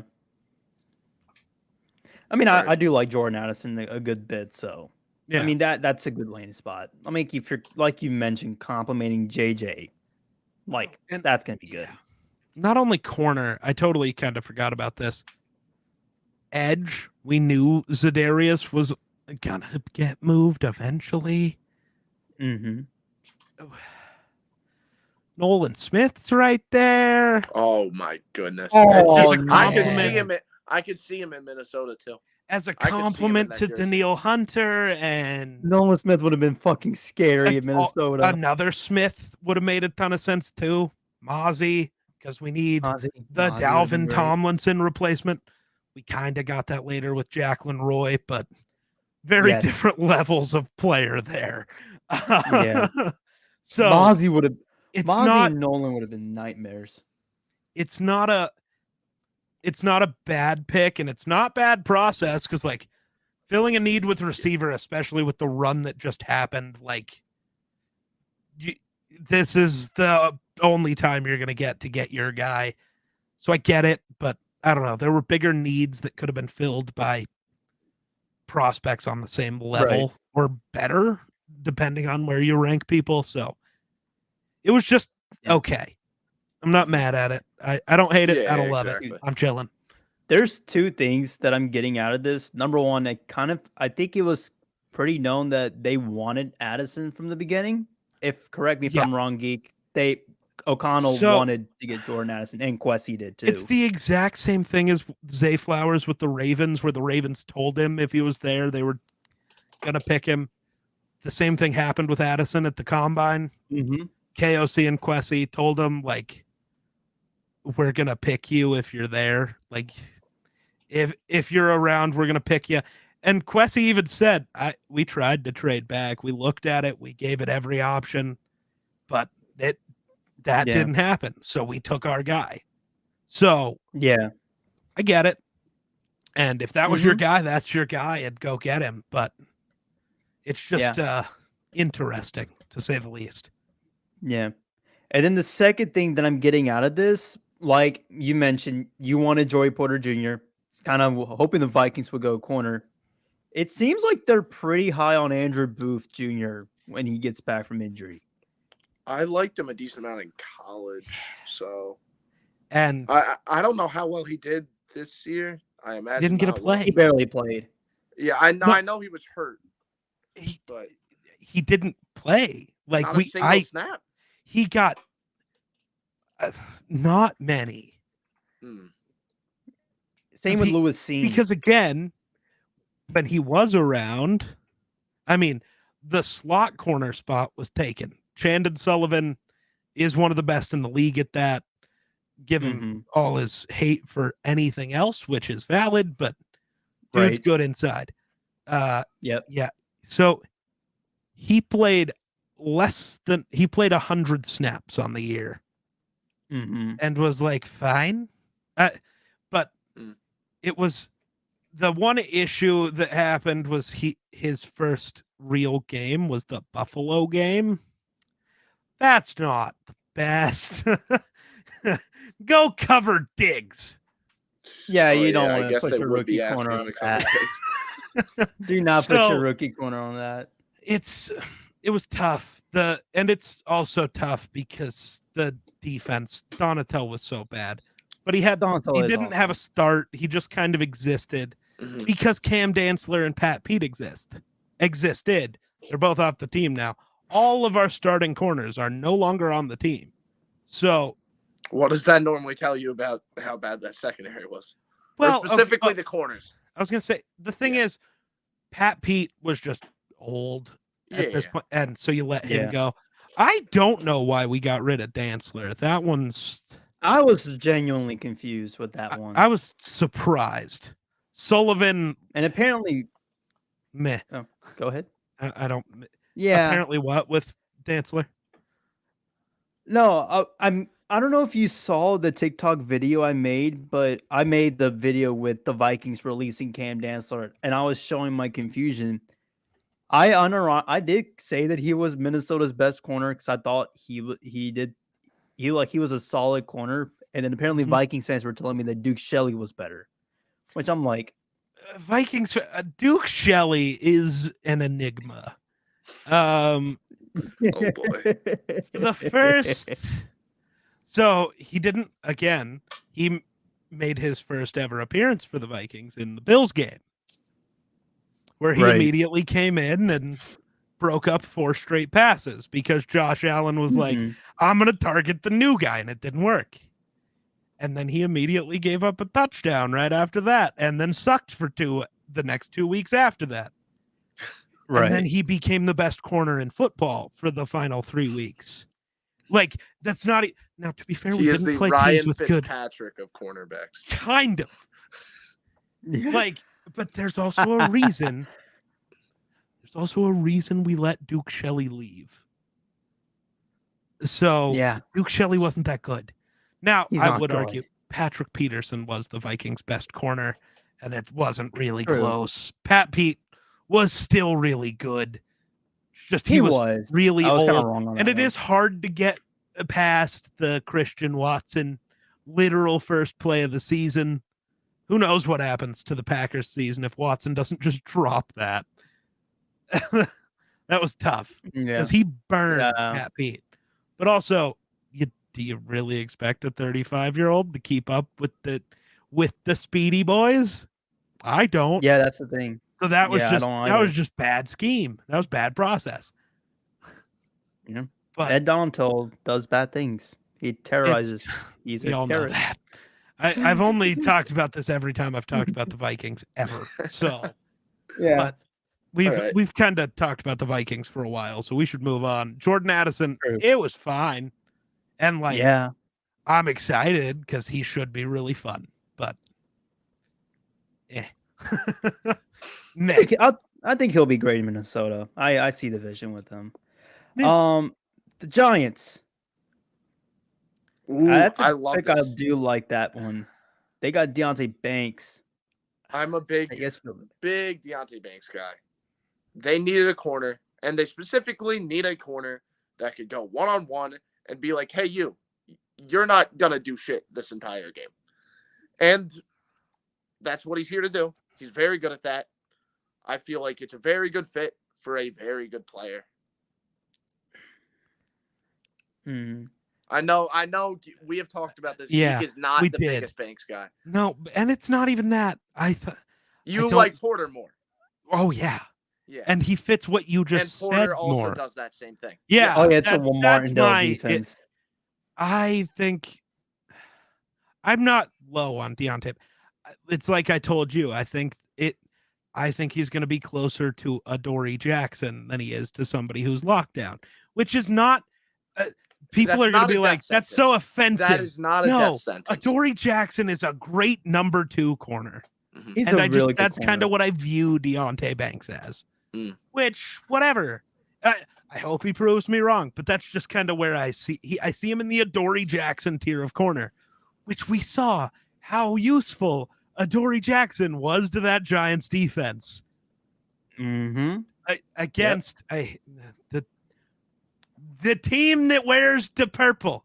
Without Adoree, the Vikings did whatever they wanted. Adoree actually was a threat on defense that mattered. And so even if he is just Adoree Jackson, 2 Adoree Jacksons, that's a good move for the Giants. I don't hate it. I just think, again, it's another spot where I think Joey Porter Jr. makes more sense. I do think, though, you have to keep in mind, Wink Martindale wants to get pressure on the quarterback a lot, and he'll blitz a lot in order to do that. Yeah. You're not going to have a press corner. You're not going to like that as much. Right. Like, it's one thing to be aggressive. It's another thing to be 0 blitz and then have all your corners in press coverage aggressive. That's a suicide mission. Yeah. And that's why no defensive coordinator in their right mind will ever do it, except probably Ed Donatell. Well, no, Ed Donatell doesn't. He's never done it. But if someone Because was to, I don't think he knows that you can. I think he thinks only 4 people can go after the quarterback. All Dontel knows is putting Daniil Hunter in coverage. That's all he knows. Yeah, If I never see Daniil Hunter in coverage again, it'll be too soon. Yeah. Point is, though, Deontay Banks, I think, is a better fit for the Giants. And Sure. I like Banks more, but they're different. They do different I stuff. get. Absolutely. Yeah. That I get. Yeah. And he could be better than Adoree. I just kind of think that's where he ends up. I think his floor is Adoree. I think his floor is Adoree. I can't do that with most players because 99% of draft picks floor is the worst in the league at what they do. And so, yeah. I hate the overly kind way we do things a lot. His floor is still an all-pro. No, his floor is the worst in the world. We've seen it too much. I hate to be that guy. At least 50% of the guys that got drafted in round 1 will not get a second contract in the NFL. That's how that goes. It's how it goes, but no one's gonna be like, no, I don't want to be that guy, but yeah, no one's gonna be like, the floor is not Adoree Jackson. I actually like CJ Stroud's film and Anthony Richardson's and Bryce Young, but one of them has to be a bust. So you know what? Anthony Richardson's bad at football. No. Well, that's not what I'm saying. I'm saying Adoree is kind of where I see him ending up. Not the best he can be. That's where I see him being. Yeah. That's your not projection. As a floor. That's just kind of what I see him. Yeah, that's my projection for the guy, which I will get me a lot of hate because people hate Adoree Jackson, but I've loved Adoree forever. He's great. He's a starter. He's good. Who would hate on Adoree Jackson? Lots of people, actually. Where are you? Where are you seeing this hate? He looks worse when you're forcing him into that cornerback 1 role. That's I think you agree. He's not there to be playing. No, and he shouldn't be. And a lot of it comes from his time with the Titans, where that's all he was, and it didn't work. Was that Logan Ryan was a corner at that point? Yeah, right. No, he had moved to safety because he was old. Yeah. Oh yeah. Mm-hmm. So it was Adoree. I feel like Logan Ryan was lined up a little bit at Caleb Farley corner. Maybe, yeah. Farley wasn't there yet. Yeah, it was Logan Ryan at slot corner. Yeah, but yeah, Deontay Banks, not a bad pick. It definitely is a good fit. It's just Joey Porter Jr. Don't worry, I'm gonna keep saying that for a while here, so it's okay. I do love Joey Porter Jr. a lot. Ooh, let's get into the next one that I hope we're all gonna complain about. Oh, I'm complaining about this pick because I'm not a fan of it. I hate it. The Bills. Not only did they take Dalton Kincaid, they traded up ahead of the Cowboys to fuck Jerry Jones over, which I do like that, by the way. Anything to screw the Cowboys over. The biggest Cowboys hater in the world over here, ladies and gentlemen. And I'm a proud one for sure. Anything to screw up Jerry Jones, that's great. I don't know why Cowboys fans are trying to argue with me saying that that's not who Jerry wanted when Jerry clearly wanted Dalton Kincaid. But that's another topic for another day, pulling my Stephen A. Smith impersonation here. But Dalton Kincaid, I don't like this pick. For this reason only, he's only a pass catcher. I don't think he's not that good of a blocker. You're getting a Dawson Knox, who you're already overpaying. I see the vision you want, a big weapon, but you have Dawson Knox. I don't see the point with this. I would have been okay if you took a weapon later on, like an Xavier Hutchinson or maybe to fill in that slot. But I don't get the vision with Kincaid. I see that shitty fucking smile. What? No, it's because I'm excited to disagree. So, oh my God. So for me, it's very simple. Don't treat this pick like the Bills drafted a tight end. I'm treating it that way. He's not athletic enough to be a receiver. He's not. I disagree. He's not. Will he line up outside much. Probably not. But they are going to use him in a lot as of an different H-back, which is not. They've already said he's their H-back. Yeah. Which makes it. They're going to use him. Which makes So it even here's the thing. worse. Here's the despicable thing about how the Bills are building this team very clearly. Brandon Beane.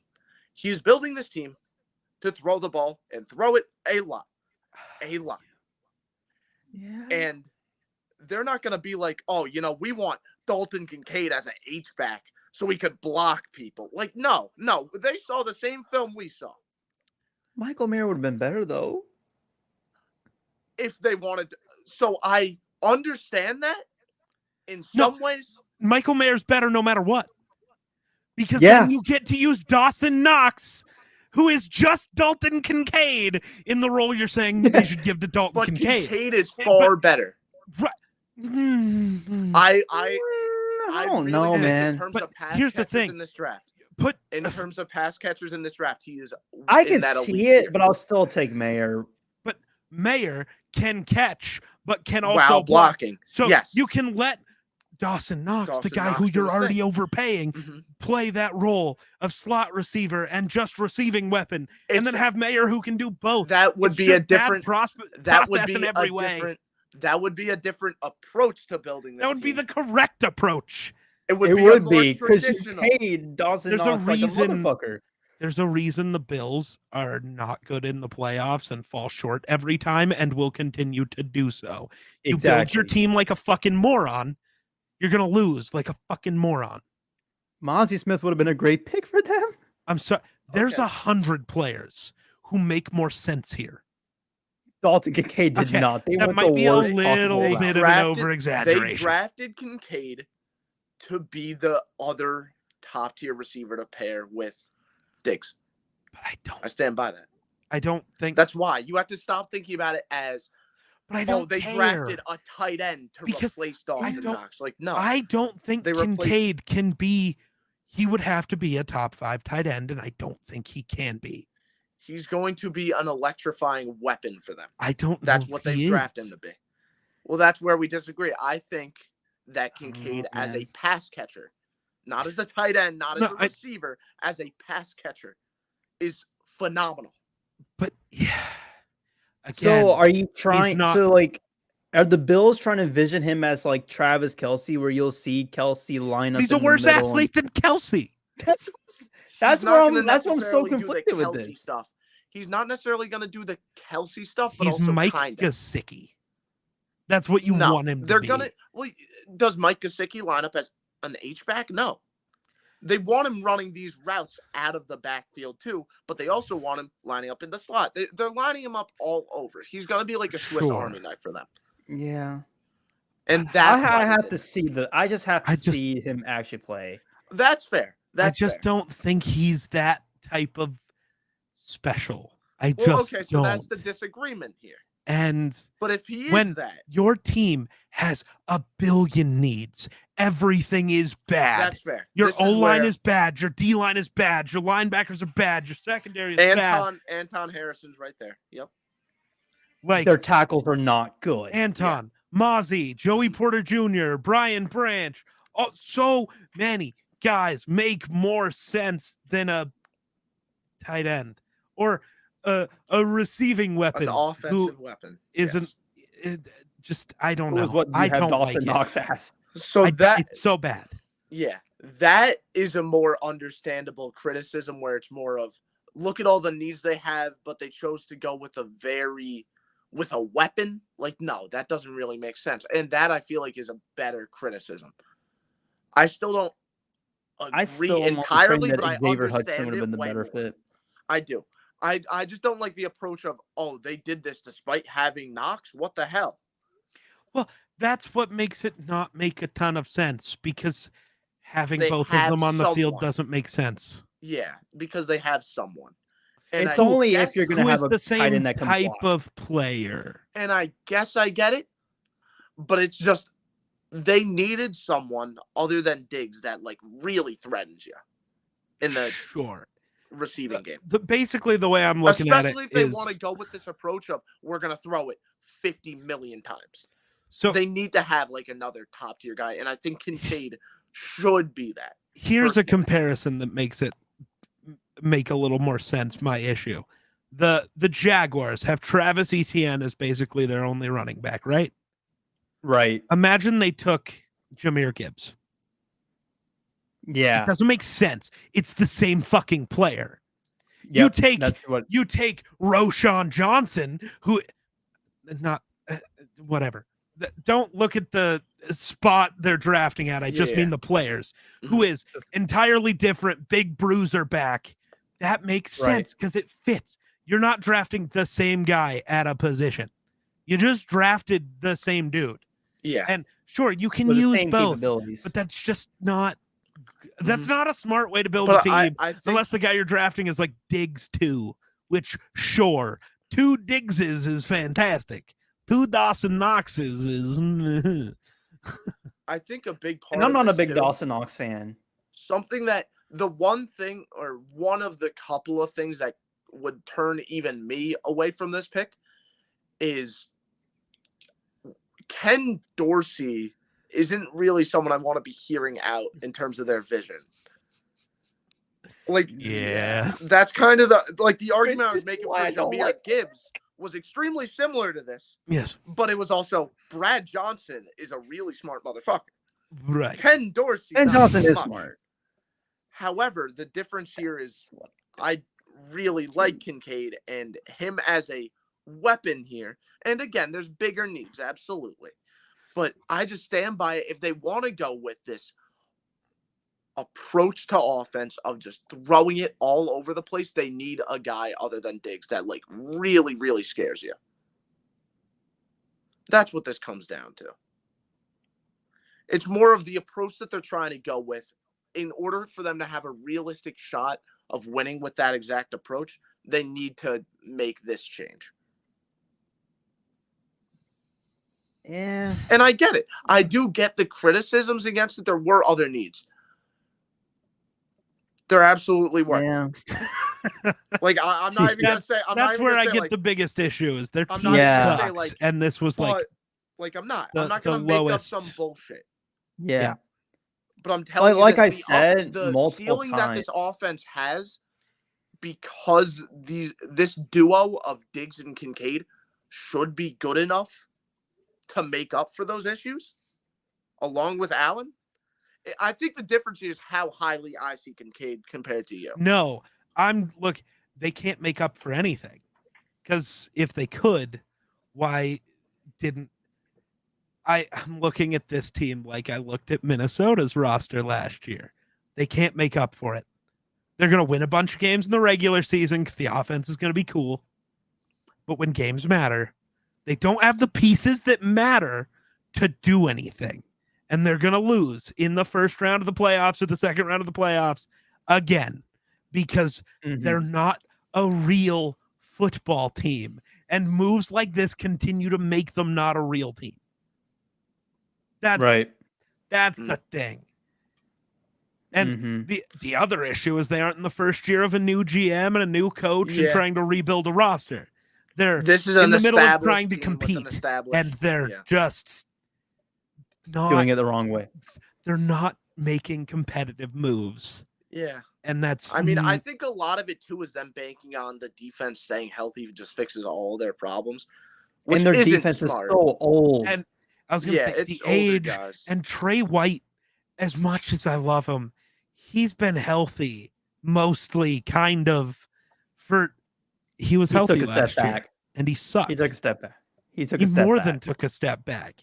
Like you're hoping not only does Von Miller come back healthy and at 35 be a top 10 edge because he has to be. Otherwise, it's a problem. You're hoping Ed Oliver takes another step, even though after 5 years, he's kind of is what he is. You're hoping that Jordan Poyer and Micah Hyde, who've been hurt, and they're over 30, stay healthy and I agree don't regress at all. It's just not ideal. It's a lot like the Saints. The difference is this team has a real quarterback, one that forces them to be competitive. I see it. Yep. Yeah. That Saints. And listen, Michael Thomas was healthy. Olave is great. Olave's a stud too, Olave's good. but Diggs is better. Diggs Well, is yeah, obviously but better. Yeah. no, I'm But, just like, saying, in terms like of the how they're- team and the Yeah. hope that maybe if every star aligns, maybe we're good enough. Mm. Is not the way you build a team that has been trying to compete. Is the hope and prayer. Yeah. You need to get younger because then it overall just ruins the overall. They talent went of your team. BPA.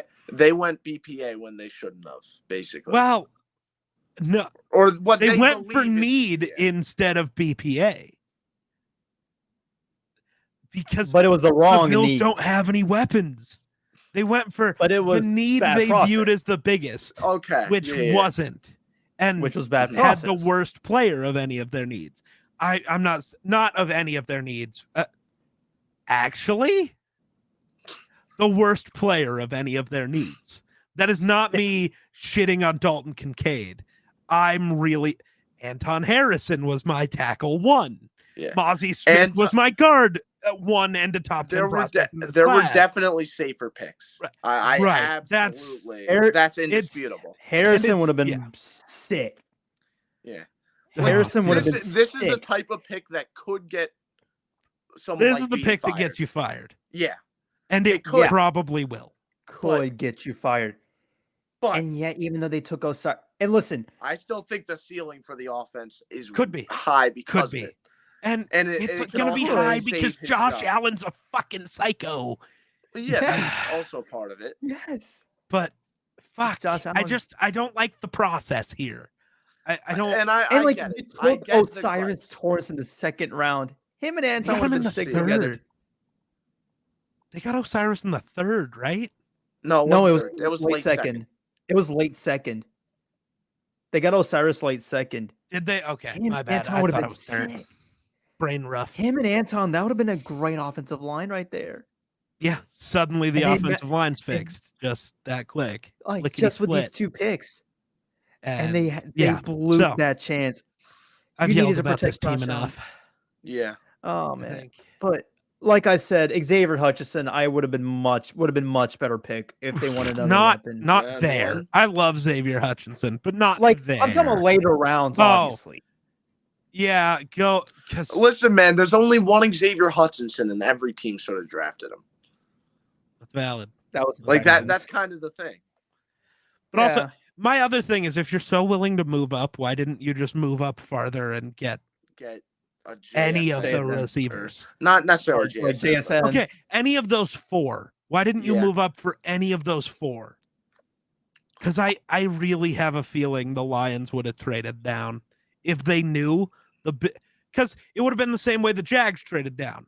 We're not trading down if you're taking Anton was entirely what the Jags said and what they Yes. did. And they were like, we're not taking Anton, we're taking Kincaid or tight end or whatever. Okay, cool. When you tell the Lions we're going for an offensive player, the Lions say, okay, and trade back. And you get your pick then. And JSN can kind of fill the role you want Kincaid to fill, but a million times better. Absolutely. So JSN would have been killer. The process is just so weird. I'm ready to move on to a player I'm not going to talk about almost. All that matters is Bills fans. You have at least one person that can at least see the rationale behind it. Yeah, Bills fans are gonna hate me anyways. Cypher's insane, so it's okay. I mean, they're gonna hate me either way because I'm not picking the Bills to win their division, and apparently I'm a Bills hater for that. But, anyways, that's another topic for another day. I might not either, so I don't know. Okay, there you go. I might have them in 3rd. That's probably where I have them. That's probably. I don't think that's despicable. I think the only terrible thing you could do is have the Patriots ahead of them.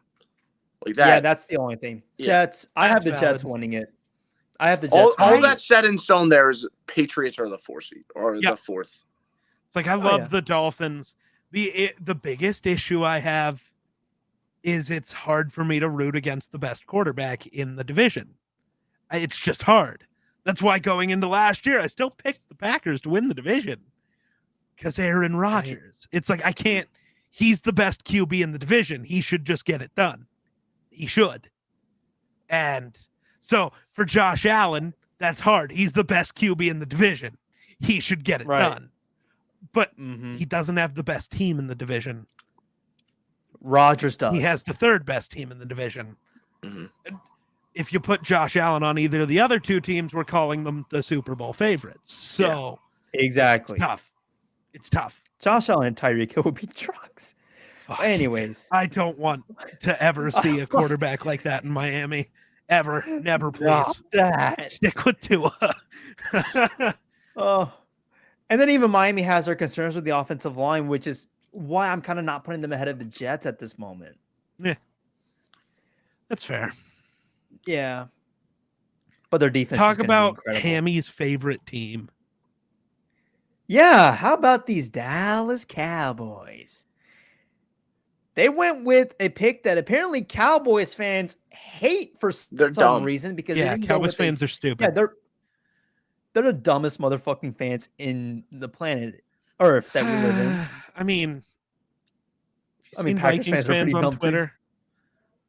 Oh, I see Vikings fans on Twitter. Yeah, but they're pretty dumb. I have to argue with Packers fans too. Don't worry, Geek. I think Twitter is just where the idiots go. Idiot sports fans are on Twitter. That's the most of it. But apparently NFL Instagram and NFL are pretty dumb too. So yeah. But apparently, I don't get why Cowboys fans hate this pick. I thought this was a fantastic pick for Dallas. Getting Mozzie Smith, holy fuck. That D-line is cooking. This interior defensive line draft class was ridiculous, but I don't hear enough people giving it respect. I love so many of the guys here. I do too. So many of the guys. Listen, Mozzie was my second ranked D tackle. Mozzie's ridiculous. I still think Siaki Ika was. I love Siaki, phenomenal. man. I love way Ika. Too underrated, dude. Interior defensive lineman has one job. If you're able to get to the quarterback, that's great. But your one job is eat the fuck out of double teams, and he does that really damn well. Mozzie does that so good. Players. Well, Mozzie doesn't just eat it. Mozzie will throw both people. Yes, that sounds fucking Mozzie's scary. A monster. Mozzie's a monster. I mean, I can go on Dan and on Quinn, about it. holy shit. The Cowboys' interior D-line has sucked. It has. Forever. I know it's hard to notice it when number 11 is running around like a madman, but there you is do because they can't stop the run. Yeah. Right. The lucky thing for the Cowboys is that their offense has been so fucking good that we should Cowboys fans should be giving Dak more praise, not hating on him for whatever reason. Exactly. There you go. Because without your offense, every team would beat you. It kind of like if your offense was mid, you'd get beaten easily because teams could actually abuse the fact that you can run all over the Cowboys defense. Okay. You can. All right. But because their offense will go put up 14 then they have to throw the instantly, ball a lot, you have to throw, so and that's why Lawrence and Micah get to go eat, and Trayvon, who I'm so glad took an actual step and was not just like interception guy. He was like real corner guy. I like that. Now adding whatever. Mozzie, they needed him so much. They can stop the run now. And he can do more than that, obviously. But all I care about is they can stop the run now. Which you're giving what I think a top 3 defense now the ability to stop the run. That's fucking scary, dog. Yeah, that is. I mean, scary. There's nothing more to say, right? It is such a clear good pick. Anyone who says otherwise is wrong. I mean, it's you the might Cowboys not think fans it's that are a bunch of morons, time, but it's definitely a good one. It's not the most fun is the issue. Yeah, I get it. I get it. I think getting Nolan Smith would have been awesome too, but fuck, it would have been more fun. It wouldn't have been a better pick. It would have been more fun. And I'm down for the fun pick sometimes. Sometimes it makes sense. The Ravens went with the fun pick. I like it. The Vikings went with the fun pick. It's more fun. But It's right. but it doesn't have to be the right pick always, but it depends on the spot. This is the best pick. It's not the most fun, but who cares? It's a pick that they really needed desperately, and they nailed it with that. Like, yeah, I get Cowboys fans wanted tight end, and Jerry was pissed that Bills took Kincaid from them. Did them a favor in some ways. Yeah, in a lot of ways. I mean, yeah. But we got a legitimate I'm need. interested in seeing how much the offense falls off after losing Kellen Moore, because I don't think Kellen Moore is like it will as good as some people think. It will fall off. My brain broke. I was gonna say not that far, and then I remembered McCarthy is the guy calling plays now. I think I got Brian Schottenmeier, who's not good. Dak Prescott is he's so overhated, man. He's gonna do what Rodgers did, not to the same level, like Rodgers every year outside of the Super Bowl year. He's gonna play well enough, and the offense is gonna be good enough that nobody talks about Mike McCarthy's play calling, because Dak is gonna just go fucking handle it anyways. Exactly. Or Dak's going to do what he did 2 years ago and have Kellen Moore, or in this case, Mike McCarthy, be pissed because we didn't run 75% of the plays I called. Dak audibled out of all of it. It's like, well, I wonder why. Point is, I'm not expecting them to end up at a point where they're looking back and they're like, damn, we're pissed we didn't get Kincaid. Right. I don't think that happens. Imagine not being happy because your offense scored too quickly. That's literally what Mike McCarthy's telling me right now. But no, Mozzie was a great pick, dude. Great pick. Holy shit, that's awesome. Now that defense is going to scare me even more. Okay, moving on. The Jaguars.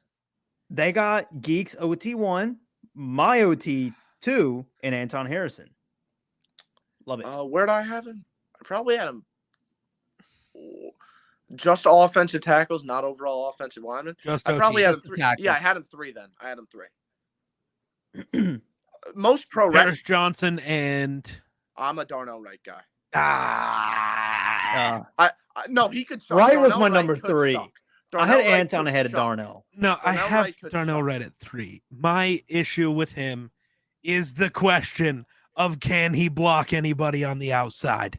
Yeah. I don't know. Because he did play in an air raid offense. But there was not another offensive tackle in the entire class that could run block anything like him.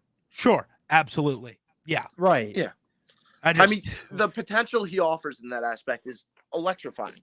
Absolutely. But is Anton Harrison the most pro ready? Absolutely. There's not a single person in the draft, and probably in last year's draft either, that I would trust more day one. Who the fuck were I might have just pulled that out of my last year's tackles though. Charles Cross, Ike Ekwonu. Oh, Charles Cross was there. Ekwonu, it was Ike. Ike was incredible. I loved Ekwonu. Yeah. Cross was awesome, dog. In college. Ike was but how good was he Paris on Johnson. the Panthers? Incredible. Was he good? Ike was awesome, dude. Ike was great. Because Ike is kind of what we viewed as Paris, is how we viewed Paris this year, and he just hit because he can be really good, but it's the upside and it's the it's the upside and the downside. If he's bad at tackle, well, he can go be a good guard. We've seen him do it. And that was kind of his thing. It's like, he's the best lineman in this class because you can put him wherever you want. And it wasn't the Skoronski thing of, he doesn't have long arms, but he's not. Some people really said Evan Neal better, which is ridiculous. Nobody was saying that after the season, though. I still think Neal's going to go exactly like Andrew Thomas did. Oh, yeah. He was a boomer bust guy. And then awesome in year 3. Good. That's the way I see it. Yeah, boomer bust guy, 100%. Ike Ekwonu, on the other hand, pro ready right out the. You know what? Yeah, he was definitely more pro ready. But after him, Anton was the most pro ready, I would say. Mm-hmm. You could argue Charles Cross, but yeah, Charles Cross was also very pro ready. But no, Charles Cross too. So point is though, Anton is gonna be Anton's that guy. Left tackle. Anton's already going to be starting day one starter for sure. Yeah, well, Yeah. because Cam Robinson's suspended. They don't really have a choice. Yeah. So he's day one starter because Walker Little is probably going to start at right tackle. And They I would drafted rather him have with a high pick, so like they better be playing him. Who else is on that O line? Because they paid somebody on that O line. They My lost brain Jawan broke. Taylor. They've That's from Brandon what Sheriff. I know. They're paying him. Oh a yeah, decent no, amount. they're paying a tackle, and it wasn't Cam Robinson because he's like franchise tag. They're not paying. Hold on. No, it's Walker Little. It's Walker No. Little, Anton, and then you're thinking of Jawan Taylor getting paid. No, I don't think I am. Maybe my brain doesn't know. I'm looking. Hold on. They signed pretty damn offensive lineman confident. Cam Chandler Robinson. Blount. Yeah, okay. Maybe Josh it just Wells. was Robinson. I don't know. My brain no work. It was either Did they pay Robinson or him? Taylor. You Did might they just be pay? thinking- Are you talking about this year? Oh, he got the huge tag Robin. Yeah, they just paid him 3 years, 54 mil, and he's suspended and Wells? probably just no. Cam Robinson. Cam Robinson. It was Oh. Robinson. I'm just on drugs. It's gonna be interesting to see when Robinson comes back. I don't think he'll have a job. Oh, you think that like? Oh, so you don't Hmm. think they bench Walker Little for one of them? It Walker depends on Little. how he plays. Walker Little just hasn't gotten his shot yet. Yeah, I know that. Now I know Robinson fucked himself because now Anton's gonna seal that left tackle job so fucking quick. Yeah. Or Is do Cam they Rob- He's move- gonna get it. Robinson's not that good. Is the biggest issue. But So- now they're paying him. You just said that's the problem. But can he play They're right the tackle? That's the Jaguars. problem. Yeah, well, there's a lot of problems here.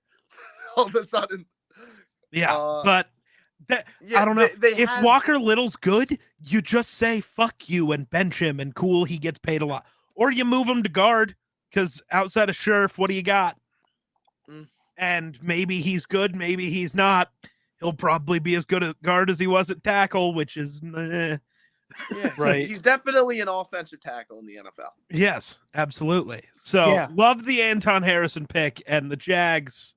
I love the players. Trading It back puts and them they in got an assets interesting out of it spot. too. Yeah. It does definitely No. put them in a very interesting spot. Not a Okay. bad spot. It's not a Yeah, bad thing to have. I too gotta many go offensive look at his full tackles. contract though.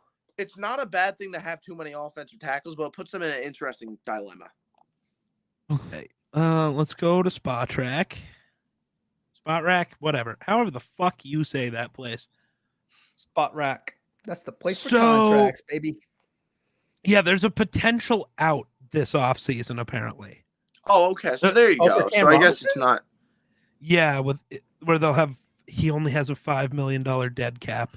So Oh, Walker Little plays well, and you Oh, eat Robinson's $5 million gone and send Robinson. Or if home. Walker Little isn't good, which we don't know because, like you Right. said, he Then he you has keep- other Right. stuff. Then you move one of them to right tackle. and Probably that was an Cam. Urban Meyer pick. Probably Cam. Oh, it was an Urban Meyer pick. Oh, Yeah. suddenly I'm far less confident. I liked Walker Little. I get being less confident because anyone Urban Meyer. See, This is the that's same guy the who issue moved though. Tim Tebow The that- other Urban Yeah. Meyer picks weren't bad.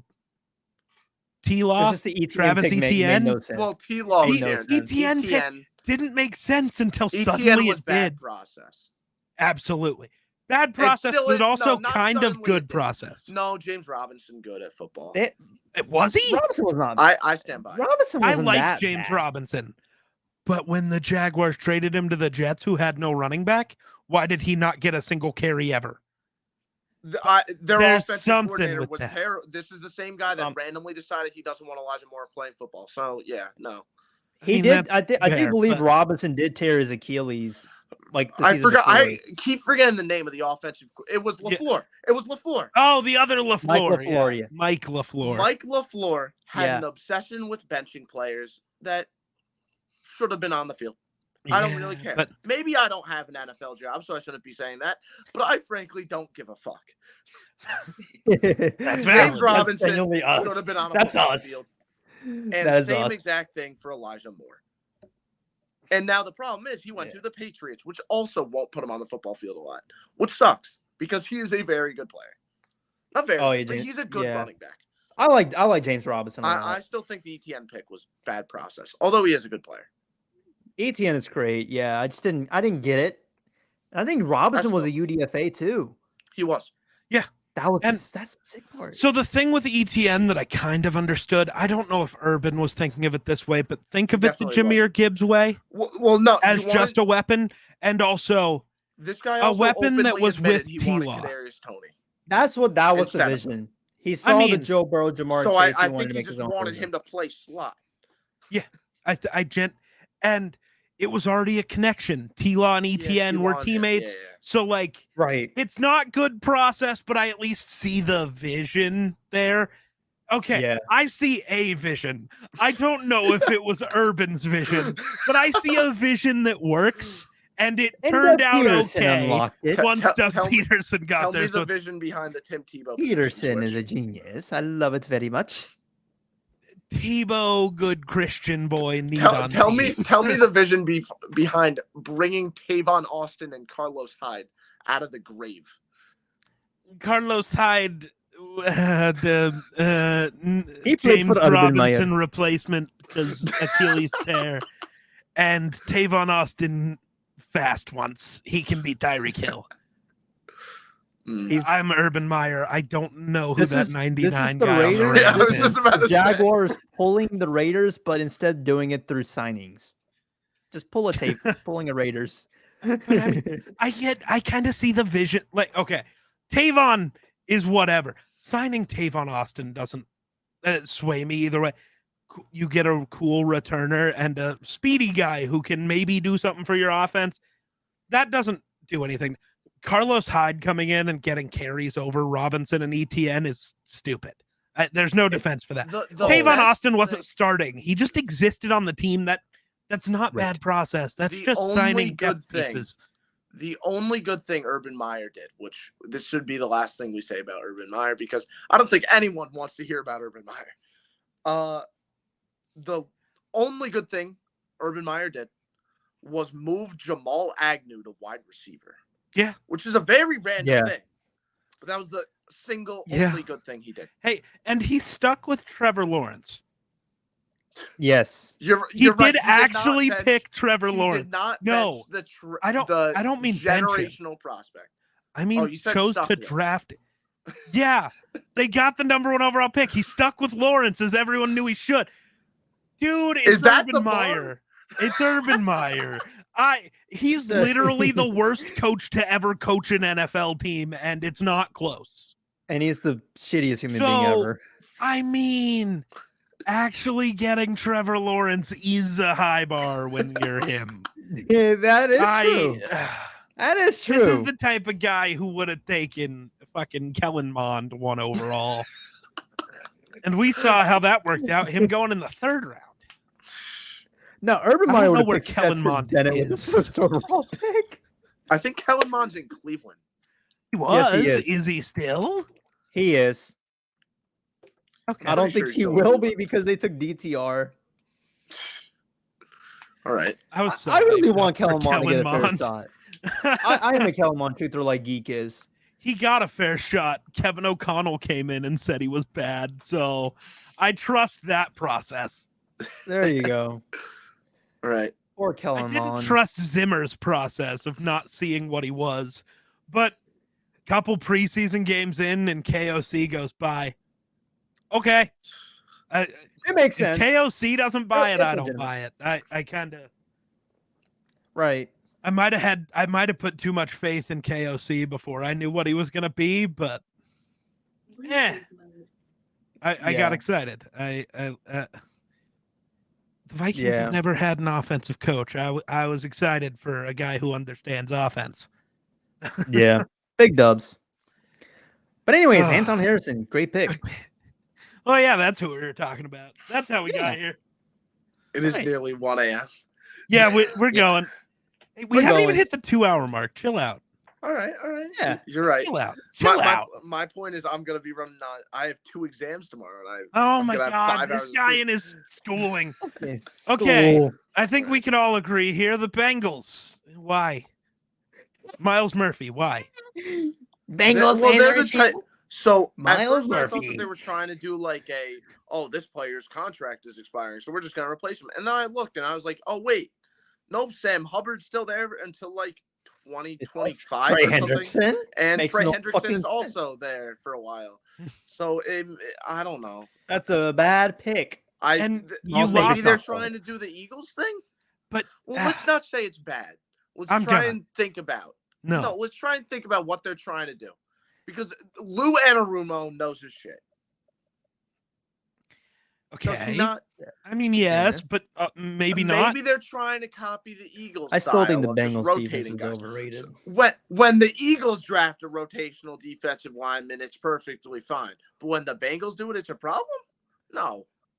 Because the Eagles don't draft the worst of, not the worst, you don't but like a worse rotational piece. He's not that good of a player. And my edge 2 is on the board. I didn't know this was edge 3. I didn't know this was a I hate Miles Murphy bad process. I thought that this was more of a I don't like the Miller football was here. It's also not the best position. Well, the position I already explained why I personally I get it, but also in terms of the player, I completely agree. Nolan Smith ahead of him. Absolutely. Yes. Especially if you're trying to do that Smith here, I rotational can't thing. yell. Especially if you're trying to do that rotational player thing. Yeah. Right. If it's Nolan Smith, I go, okay, cool. But you take a developmental piece and maybe that's the beauty of it. Maybe that's the beauty of it, right? Worst case scenario, you just start Sam Hubbard and Trey Hendrickson all the time, and you're fine. Sure, but then you waste a first rounder. Yeah. But the upside is the problem. You lost all your safeties. You don't have a safety on your roster. Exactly. You don't. You lost Bates and Bell. It's still not that good. It's Nick Scott and Daxton Hill.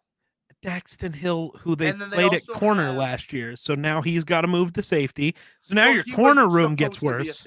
He was supposed to be a safety, and that was also because Chidobe Awuzie was hurt.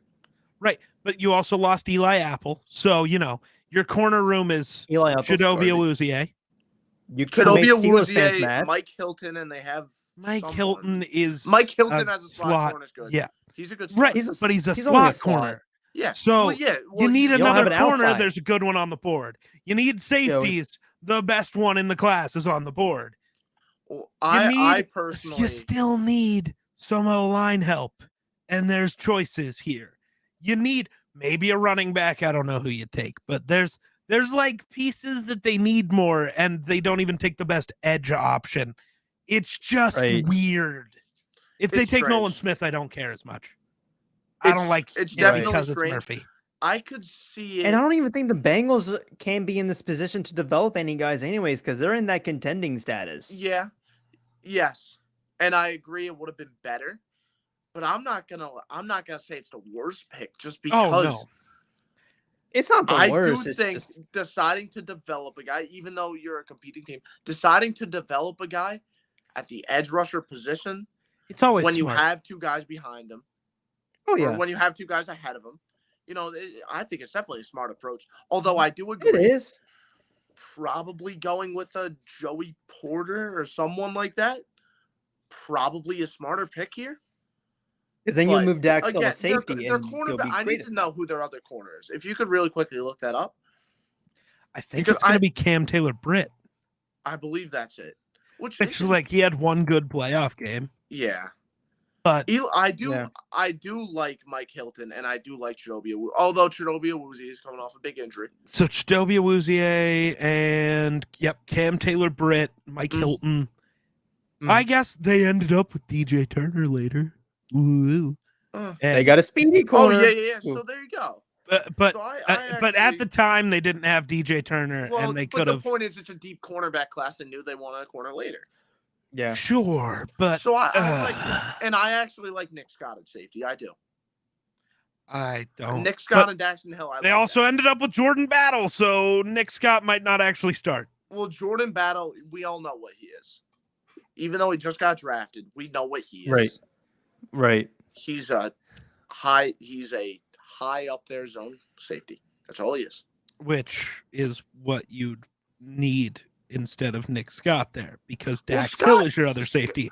Well, Scott's very capable of doing that same exact thing. Yeah, but Battle better. I like Jordan Battle. I like. I do too. Worst case Hey, scenario, I they like start Jordan Jordan Battle Battle. too. Worst case scenario. Scenario. Worst case scenario, they start Jordan Battle. Best case scenario, Nick Scott is the player that people that watch him and his limited reps think he is. And it's limited reps. But I am one of the few people that are like, oh, Nick Scott is someone I like starting on a football team. I'm probably the only person. This guy, probably the only person, because there's a reason the Bengals took Jordan Battle. So Lou Anarumo doesn't agree with you. Well, no, that's not There true. you go. That's not true. No, they took him in case Nick Scott is in what we think. It's a safety measure. Sure. Hey, Sure. if you know any Rams fans, they might vouch for me, maybe. Or maybe not. I'm really not sure. You're using Because, a again, guy he did who get was on the in the field. Rams secondary. You think anybody in there was good? They made Jalen Besides Ramsey look bad there. Exactly. He was also there when they were a good team. I love the depression in your voice on that. He was there when they were a good team. That's too. true. Oh God. No, I mean we will see. But my point is, they have like someone who they're projecting to be good, but in case he isn't, they have Jordan Battle. Sure. They better. And that's kind of my case. Yeah. I like what they did. I do. And I do like the Miles Murphy pick because they were kind of banking on, we know we're going to get someone later on. I know, like You Miles better Murphy hope that because Nolan Smith exists. So no, like True. I And you agree. better Nolan hope he Smith goes is back a to better 2021. pick. Nolan Smith is a better pick, but in terms of they're fine with getting a project guy, and Nolan Smith is. But I'd rather have a guy who's not a project and is a good player. Yeah, well, and who can again, immediately just I agree impact. with you. Smith is the better pick, but this was not a bad pick. Meh. True. I am but the so thing is- low on Miles Murphy that it's. I think You any team better taking be. him makes it a bad low. pick. I'm not a Only Miles watch Murphy last fan year's film. either. Well, the thing is, the entire Clemson defense got worse each year, and that tells you But that's also that's coaching. You When also when watched it me is get lower everyone- on Will Anderson because, well, if you look back at 2021, he's great. But if you look back at 2022, he's just really good. But again, it's the the thing same is, type of it's thing, the only the entire- fall off is It is really the good to entire defense. bad. It is the entire For defense Miles of Murphy. Clemson that happens with. That's what I'm saying. You Sure. better be hoping you So get 2021 Murphy. because it's the entire defense, doesn't that tell you that it must have been something with the coaches or something along those lines? Maybe, but also, I don't think it's a coincidence they all fell off the exact same year. I mean, Brian Brzee. No. Yes, Speaking of that's my Brian way of Brzee. moving us on. Yeah. Oh yeah, true. Yeah, Ditto Brian what I said. Brzee. Yeah. He definitely went to that team that has football players. So the Saints, here's the Saints thing, are going- entirely going Saints. drafted for need. That their interior D-line is the worst in football. Well, they lost Onyemata, which never helps. And Onyemata was a big love loss. Brzee or Marcus hate Davenport. him, he's got a pretty high ceiling, and the Saints just needed bodies, and he's a pretty big body to add. I don't hate it, and I did have him like as a higher ranked prospect than Siaki Ika. I don't think he's a better pure D tackle, but I think for a team like the Saints, this upside's guy absolutely high. Yep, and so it's a good pick for the Saints. Yeah, I Oh my mean, God, listen, why did this pick go to 4 teams? By the way, I don't think I've ever seen a first round pick bounce around that much. the Saints will always fucking. Did this pick wow you at all? No, not really. But it's a Saints type Have of the pick. Saints have they done anything since Drew Brees left that wowed you ever? I mean, wowed me in Olave. stupid ways. No, I'm talking about in good ways. Oh, No. I mean, Olave. kinda. Oh, I knew Olave was going to be good. Right, but Did people not? The Saints taking them surprised me. That's the thing. What was extremely special about being taken there? He went like where they traded up to get him. Right. They traded up, They traded up, and the Saints have bigger needs. than a wide receiver. Okay. And that's surprising. So yeah, that's how I'm viewing that. It's I just not had a surprise because you're didn't remember taking lot of a good character. receiver where he should go in a draft. It's more the team The fact that they were him. aggressive and traded up. Weird. Yeah. Like, you did not expect Olave to fall that low. Right. Yeah, but Yeah. overall, my point is Saints don't like doing anything special ever. Okay, that's all. valid. Yeah. Brazil, you got a player. He's You definitely did. a player. You got a football player. And basically, that's all you needed because they might as well have had me starting at DT, and that was not going to work. So, like, they lost Onyemata. Wait, what even is their depth chart besides Percy? do you I actually wanna look that do you up. actually want to know? Because I don't think you do. I really don't. It's tough. I want to Their look it up defensive because I want. tackles are Nathan Shepard, Kalen Saunders, and Malcolm Roach. So yeah, They drafted Brazil is the biggest upgrade of all time. Even if he's a bust, he's still the best D tackle on that team. All right. What the fuck is Yeah. Okay. Yeah. Okay. Greatest pick of all time. Yeah. Yeah. Thank you, Geek, because you did save my hat. It's tough. Yeah, I Yeah, told you that's didn't rough. want to know, but That's so rough. Yeah. Good job. Very good job, Saints. the next pick just makes me sad. And it makes me happy because I am a So Georgia annoying. fan. It makes me happy for one reason only. I am a Georgia fan, and seeing the 4 best players on that Georgia defense all reunited from 2021 makes me happy. But it makes me sad because it's the Eagles. Why did we let Philly get these guys? Dude, how did Philly get Nolan Smith? That is way more surprising than Jalen Carter. I'm gonna be honest. Like, we all agree with that, right? Yeah. Dude, Nolan Smith shouldn't have been anywhere near here. Absolutely. Well, it's the injury concern.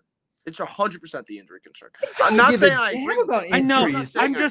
I'm just so sick of this bull. He's a little small, as if that has actually mattered in any other. Well, it's not just that he has injury Reddick history. is a perfect example of this. No, in all but fairness, also he has any other injury position history on a team where he's rotating in and out. That's concerning. Not saying fall all the way to pick number 30 concerning, but it's concerning. But like, my thing is, there's injury concern with Bryce Young. That doesn't stop him from being the first QB off the board. There's injury concern with Devon Witherspoon because he's fucking tiny. First corner off the board. Dude, everywhere else except for linebacker and edge, this didn't matter. But suddenly for these 2 spots where we've seen smaller guys do really good anyways, suddenly it mattered, and it makes no fucking sense. Either the injury concerns and the being tiny matters or it doesn't. And the NFL cannot decide which one it is. They can't pick and choose. Yeah, exactly. Right. And the thing that's kind of annoying, they can't choose a weakness. Is Nolan Smith still going to be phenomenal on Philly? Yes. Yes. But he would be a better scheme fit on like a 3-4, drop back in coverage occasionally team. And I guess the Eagles could do that, but this team right here could have yes, been great. Yes, Minnesota would have done could be your crazy shit with him. Back into coverage. Oh God, no. Don't do that. No, but he would have been better Not for a Geek's team sake. like that. That being said, it's still an amazing pick. Oh yeah, it's why a good the hell pick. did we let this happen? It just makes me mad that it happened. Even low key, would he say this? No. Even Nolan Smith should be over here saying, "I wish I went to a different team," because you don't get paid as much when you're rotating in and out. And so I think he would be better on a team that has him dropping back. They might move on from Hassan Reddick soon. So, but again, Nolan Smith is still going to have a phenomenal career in Philly. Am I wrong off the top? Is Brandon Graham as small as I think he is? He is a small guy, I believe. Is this entirely just the Brandon Graham replacement?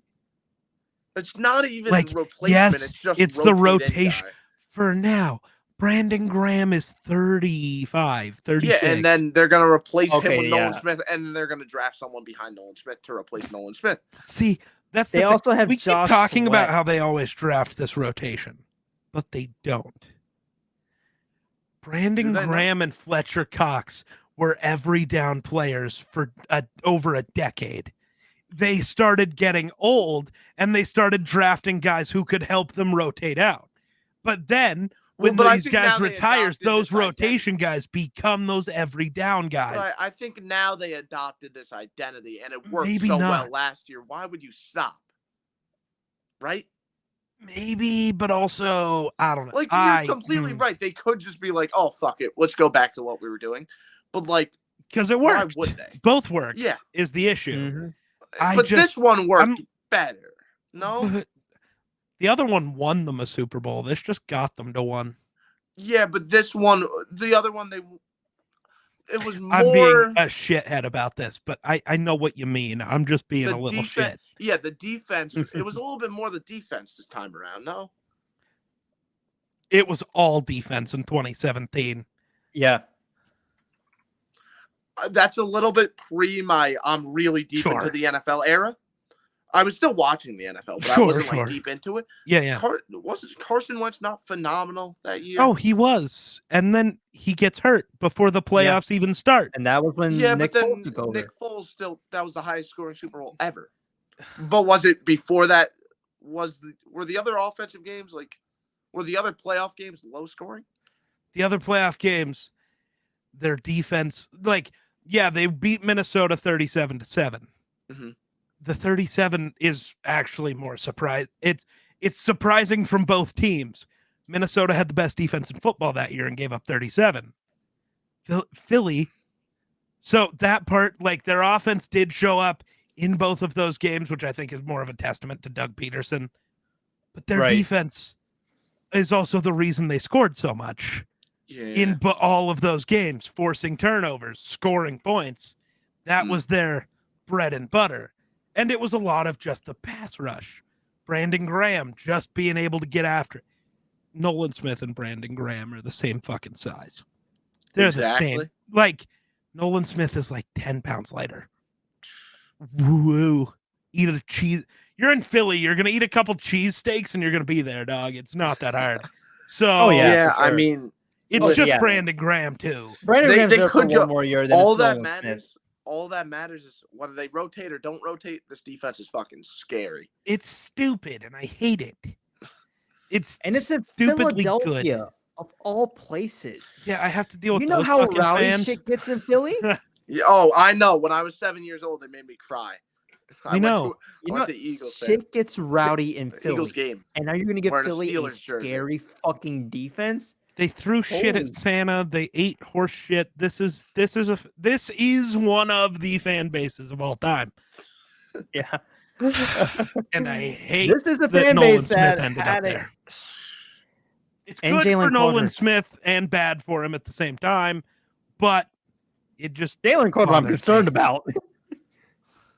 Mm-hmm. Jalen Carter, don't get yourself in trouble in Philly. You seen that Eagles fan that punched a police horse? Yeah. Do you see the way they treat their basketball players? I mean, Ben Simmons got killed. His mental state got so destroyed by Philadelphia fans that he can't play basketball anymore. I fear the same is going to happen to James Harden. I fear the same is going to happen to James Harden. So it's fine. Yeah. Harden's a free agent. He's leaving. Why would you stay in Philly? Yeah, he's gone. Yeah, he's gone. This whole place is horrible. So yeah. Fuck. Eagles won this first round because of this. Well, actually, no, Belichick. Maybe. Did. Well, it's whatever. Yeah. Point is, they crushed it. Oh my god, they crushed it. Holy fuck. Now let's talk to that pick.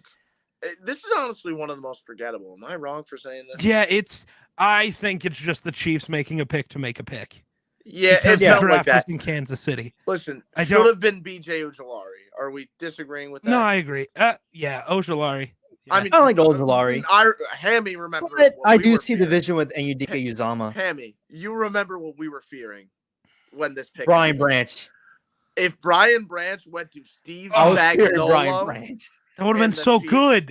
it would have broke the league. Ridiculous. No one Kansas would City ever blew win a that game chance. ever. Kansas Yeah, I City know. wins every game. So they should have done it. I totally think they just kind of panicked. They were like, "Oh, we're getting Nolan Smith. It's over," because they then Philly takes definitely him. thought Brian Branch was going to Philly.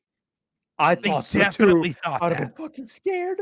I almost wonder, because the owner was the guy who made the pick. Did they give him the card too early? Because he went out there almost immediately.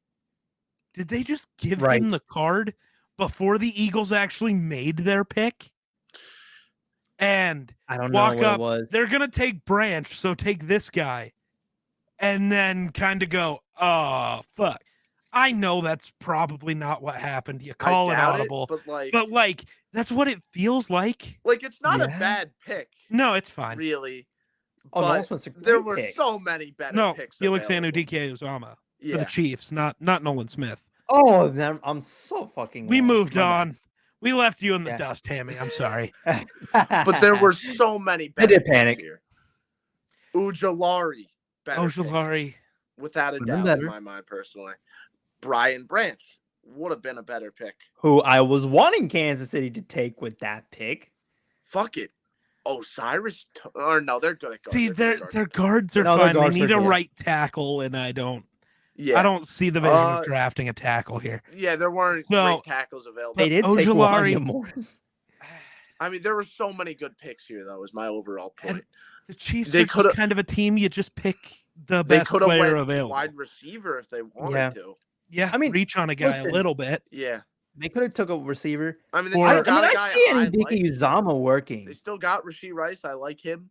Oh my God, this guy! You know, I like Rashee Rice. I don't love him, but I like him. Some people think they reached on him, but I don't think so. I think drafting him is a reach. That's too far. But the fact that they drafted Wanya Morris was something I don't like. Wanya Morris, the GOAT. What do you mean?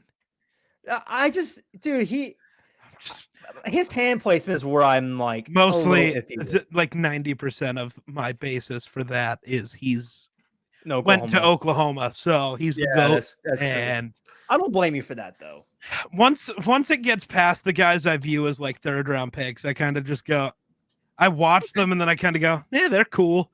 And then I kind of go, I like this thing that they do, or I like this school, I like this coach, whatever. And I go, yeah, they're great. I love these guys. With me, I just act like every team that drafted a player that I know after round like 5. I just act like they won the draft. Yeah. Oh as my you God, should. They drafted like the Browns Pool from Arkansas. No, the real one though is the Broncos getting JL Skinner in the 19th round. No, that is the greatest pick of all time. Voorhees pick. Oh, dude, Voorhees is tough.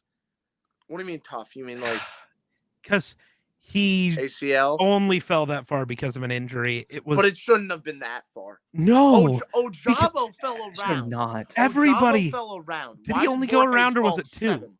Didn't Ojabo go in the third? He went. Oh, okay, fine. He fell 2 rounds. Ojabo went to the second, I think, last year. He fell a round or two. He fell a round or two. Voorhees almost went undrafted because of it. Like, why is there we saw great players go undrafted this year for reasons. Whether they're good or not, they just did. Fuck. JL Skinner was the second best safety in this class, and he fell 6 rounds, basically. Luke Weipler was rated. This made no fucking sense. Anudike-Uzomah, though, that's a pick. Frank Clark's gone, so W, I guess. Sorry, that's the only reason why. I wanted to finish our Anudike thing. Get the good pick, whatever, it's fine. Out of the way so we can rant. It's a forgettable one, man. It's a forgettable one. There were better picks. Again, I would have just liked Brian Branch there. They wanted a pass rusher. Brian Branch, though. BJ Ujulari. But I'm saying if they wanted the third down edge rusher. If they wanted the third down edge rusher, BJ Ujulari. Yeah. That being said, Brian Branch should have been the pick. Or even Joey Porter Jr. Again. Just You would have had him get a as corner. Legarius Sneed. If and they want Sneed, to I reach think, would on be a like better Josh corner too. Downs too. Yeah, Josh Downs or just Xavier Hutchinson would have been fun. But Oh yeah. Yeah. Or Tank Dell. Ole I'm Miss kidding. guy. No. Oh, Mingo. Jonathan Mingo. Thank you. Mhm. All I could think of was like a different Mims. I was like, no, there's only one Mims. No, there's two. Marvin Mims. There's Denzel Mims Not and this Marvin. year. Oh, okay. I thought you just meant overall. All I could think of was the name trade Mims. the 31st overall pick for Marvin Oh. Mims. W. It would have been better. I mean Denzel Mims. Whatever. Marvin Mims is my goat. That's not true at I all. do like him. He's gonna be so bad, and it makes me so sad. Yeah, I did not like the landing spot. You can't. Not important, but yeah, Brian Branch would have been so cool, and to have Branch that be the would have been last pick in the draft. Spagnuolo would have been so dangerous with him. Oh, it would have been so much more fun. Again, it would have been more fun, and it might have just fit a bigger need. It would have been, but again, I think Goodell would have refused to let them go up to the stand with that card. Goodell doesn't know football well enough to know Brian Branch is good. He knows he's from Alabama. That's all he needs to know. And if Goodell would have prevented, Goodell's just thinking about Alabama guys. Alex Leatherwood sucked. Mac Jones is bad. Henry Ruggs got himself ripped out of the league and thrown in prison. Are Alabama guys really that good? And Jerry Jeudy has been mid. Right? Like, kind of. Devonta Smith has been good, but not great. Yeah. Well, I mean, like Calvin Ridley was a while ago now, I guess. Yeah. I don't know why that was the first player to come to mind. Yeah, Julio, but like that was a Derrick million Henry. years ago. Yeah, Derrick Henry. 10 years ago. Derrick Henry. Yeah. Josh Jacobs was Alabama. Has had one good Jacobs was an year. Alabama guy. This is his 5th year, and he was finally good. So, like, Yeah.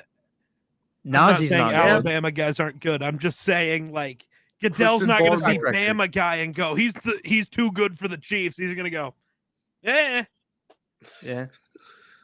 And if Goodell really wanted prevented, then he would have prevented the Eagles from getting Nolan Smith. That's true. If he was going to prevent something. Yeah. But, fuck. Yeah, okay. Branch would have been awesome in Kansas City. I was like, oh, shit. They get Brian Branch. Thank God it didn't happen, though. Or, that would have been scary. Now I could say that Juan Thornhill's going to have a breakout year just for him to not do it yet again. He's on the Browns, I think. He's not a Chief. Oh, yeah, he's a Brown now. That's why safety might have mattered, because it's Justin Reed and Brian Cook. And Justin Reed is a GOAT, but not for his play at safety. Yeah. I do like Justin Reed. He's a top 10 kicker, and he also plays safety. So he's my guy.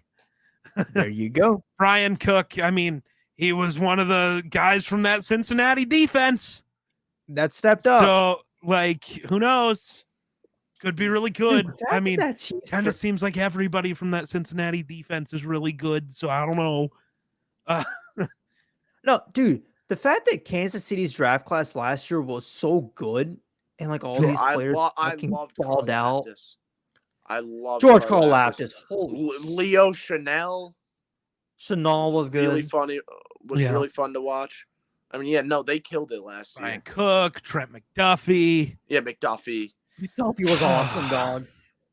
Oh, I love McDuffie. Sky Moore was meh. I hate him because he wears 24 at receiver. Yeah, that's yucky. It's gross. Yeah, that doesn't like it. I don't like that. But it is what it is.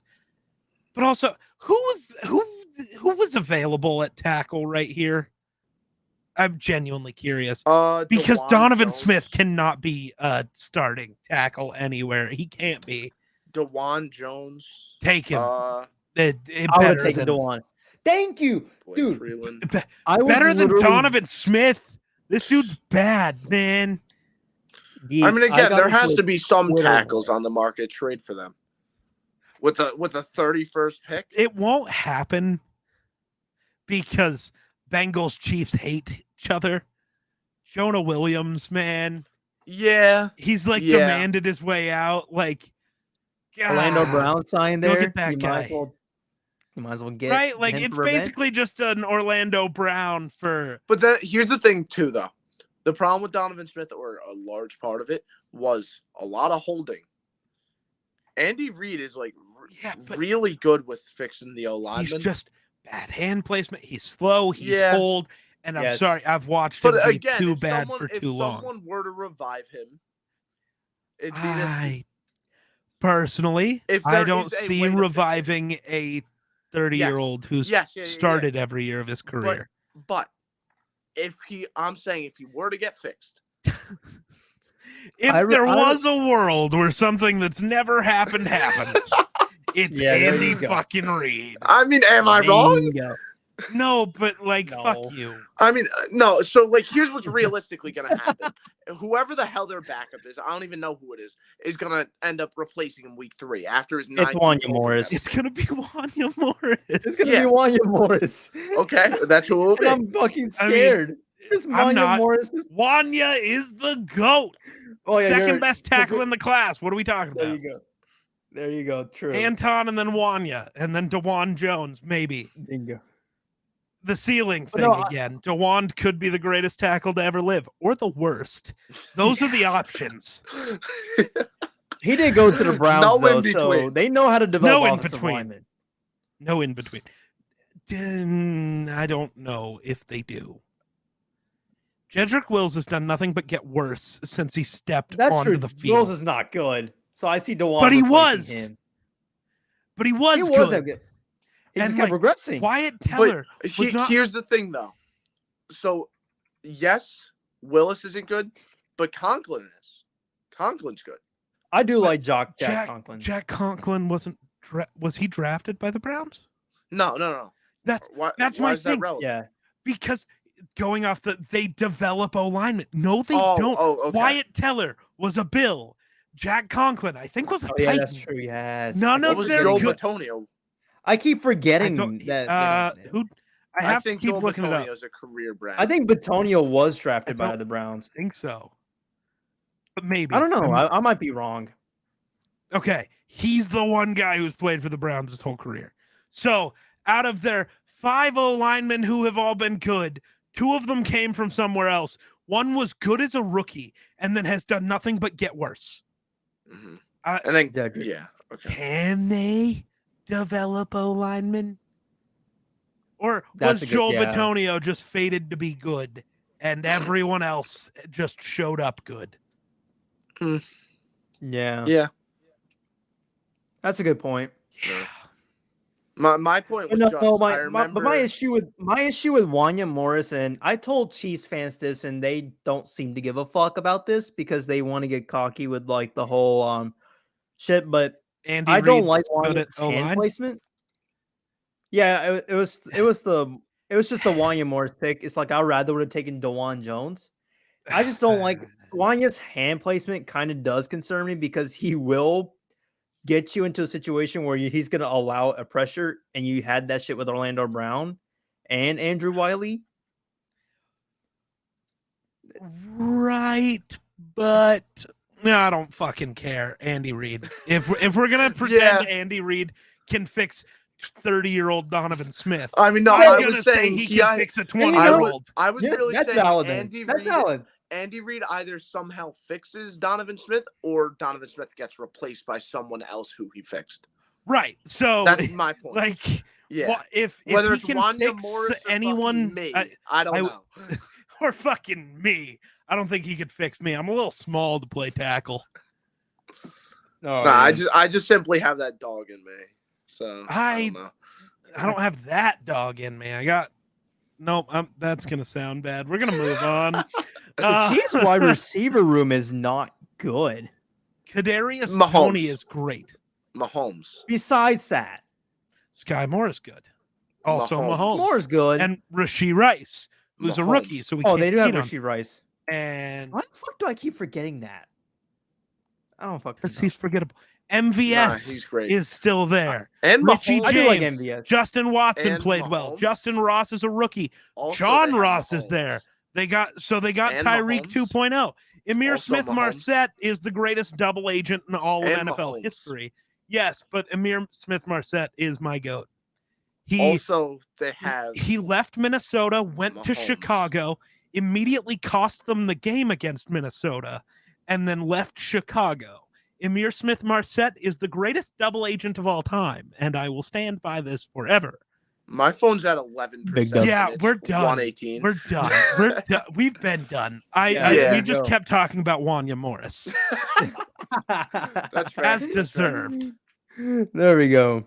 All right. Well, that's pretty much all we got today. We pretty much just covered the entire first round. Geek, Patrick, thank you so much for you guys coming on. I'm definitely gonna have Thanks to for having get us. you guys. Yeah, you're Good definitely time. gonna have to get back on the show at some point for sure. I gotta have you back. But other than that, I'll have their socials linked in the description below. Make sure you go ahead and follow them. Subscribe to Patrick's podcast. Subscribe to Geek's 2 podcasts that he does. Also follow their socials as well. Subscribe to Geek's Twitch, his YouTube, his TikTok. I got Patrick's stuff. TikTok. They got stuff. They got social media. Just follow them. That's all I ask you to do. And also follow me on social media on all of my other platforms. But anyways, that will do it. And I will see you guys on the next episode. Let's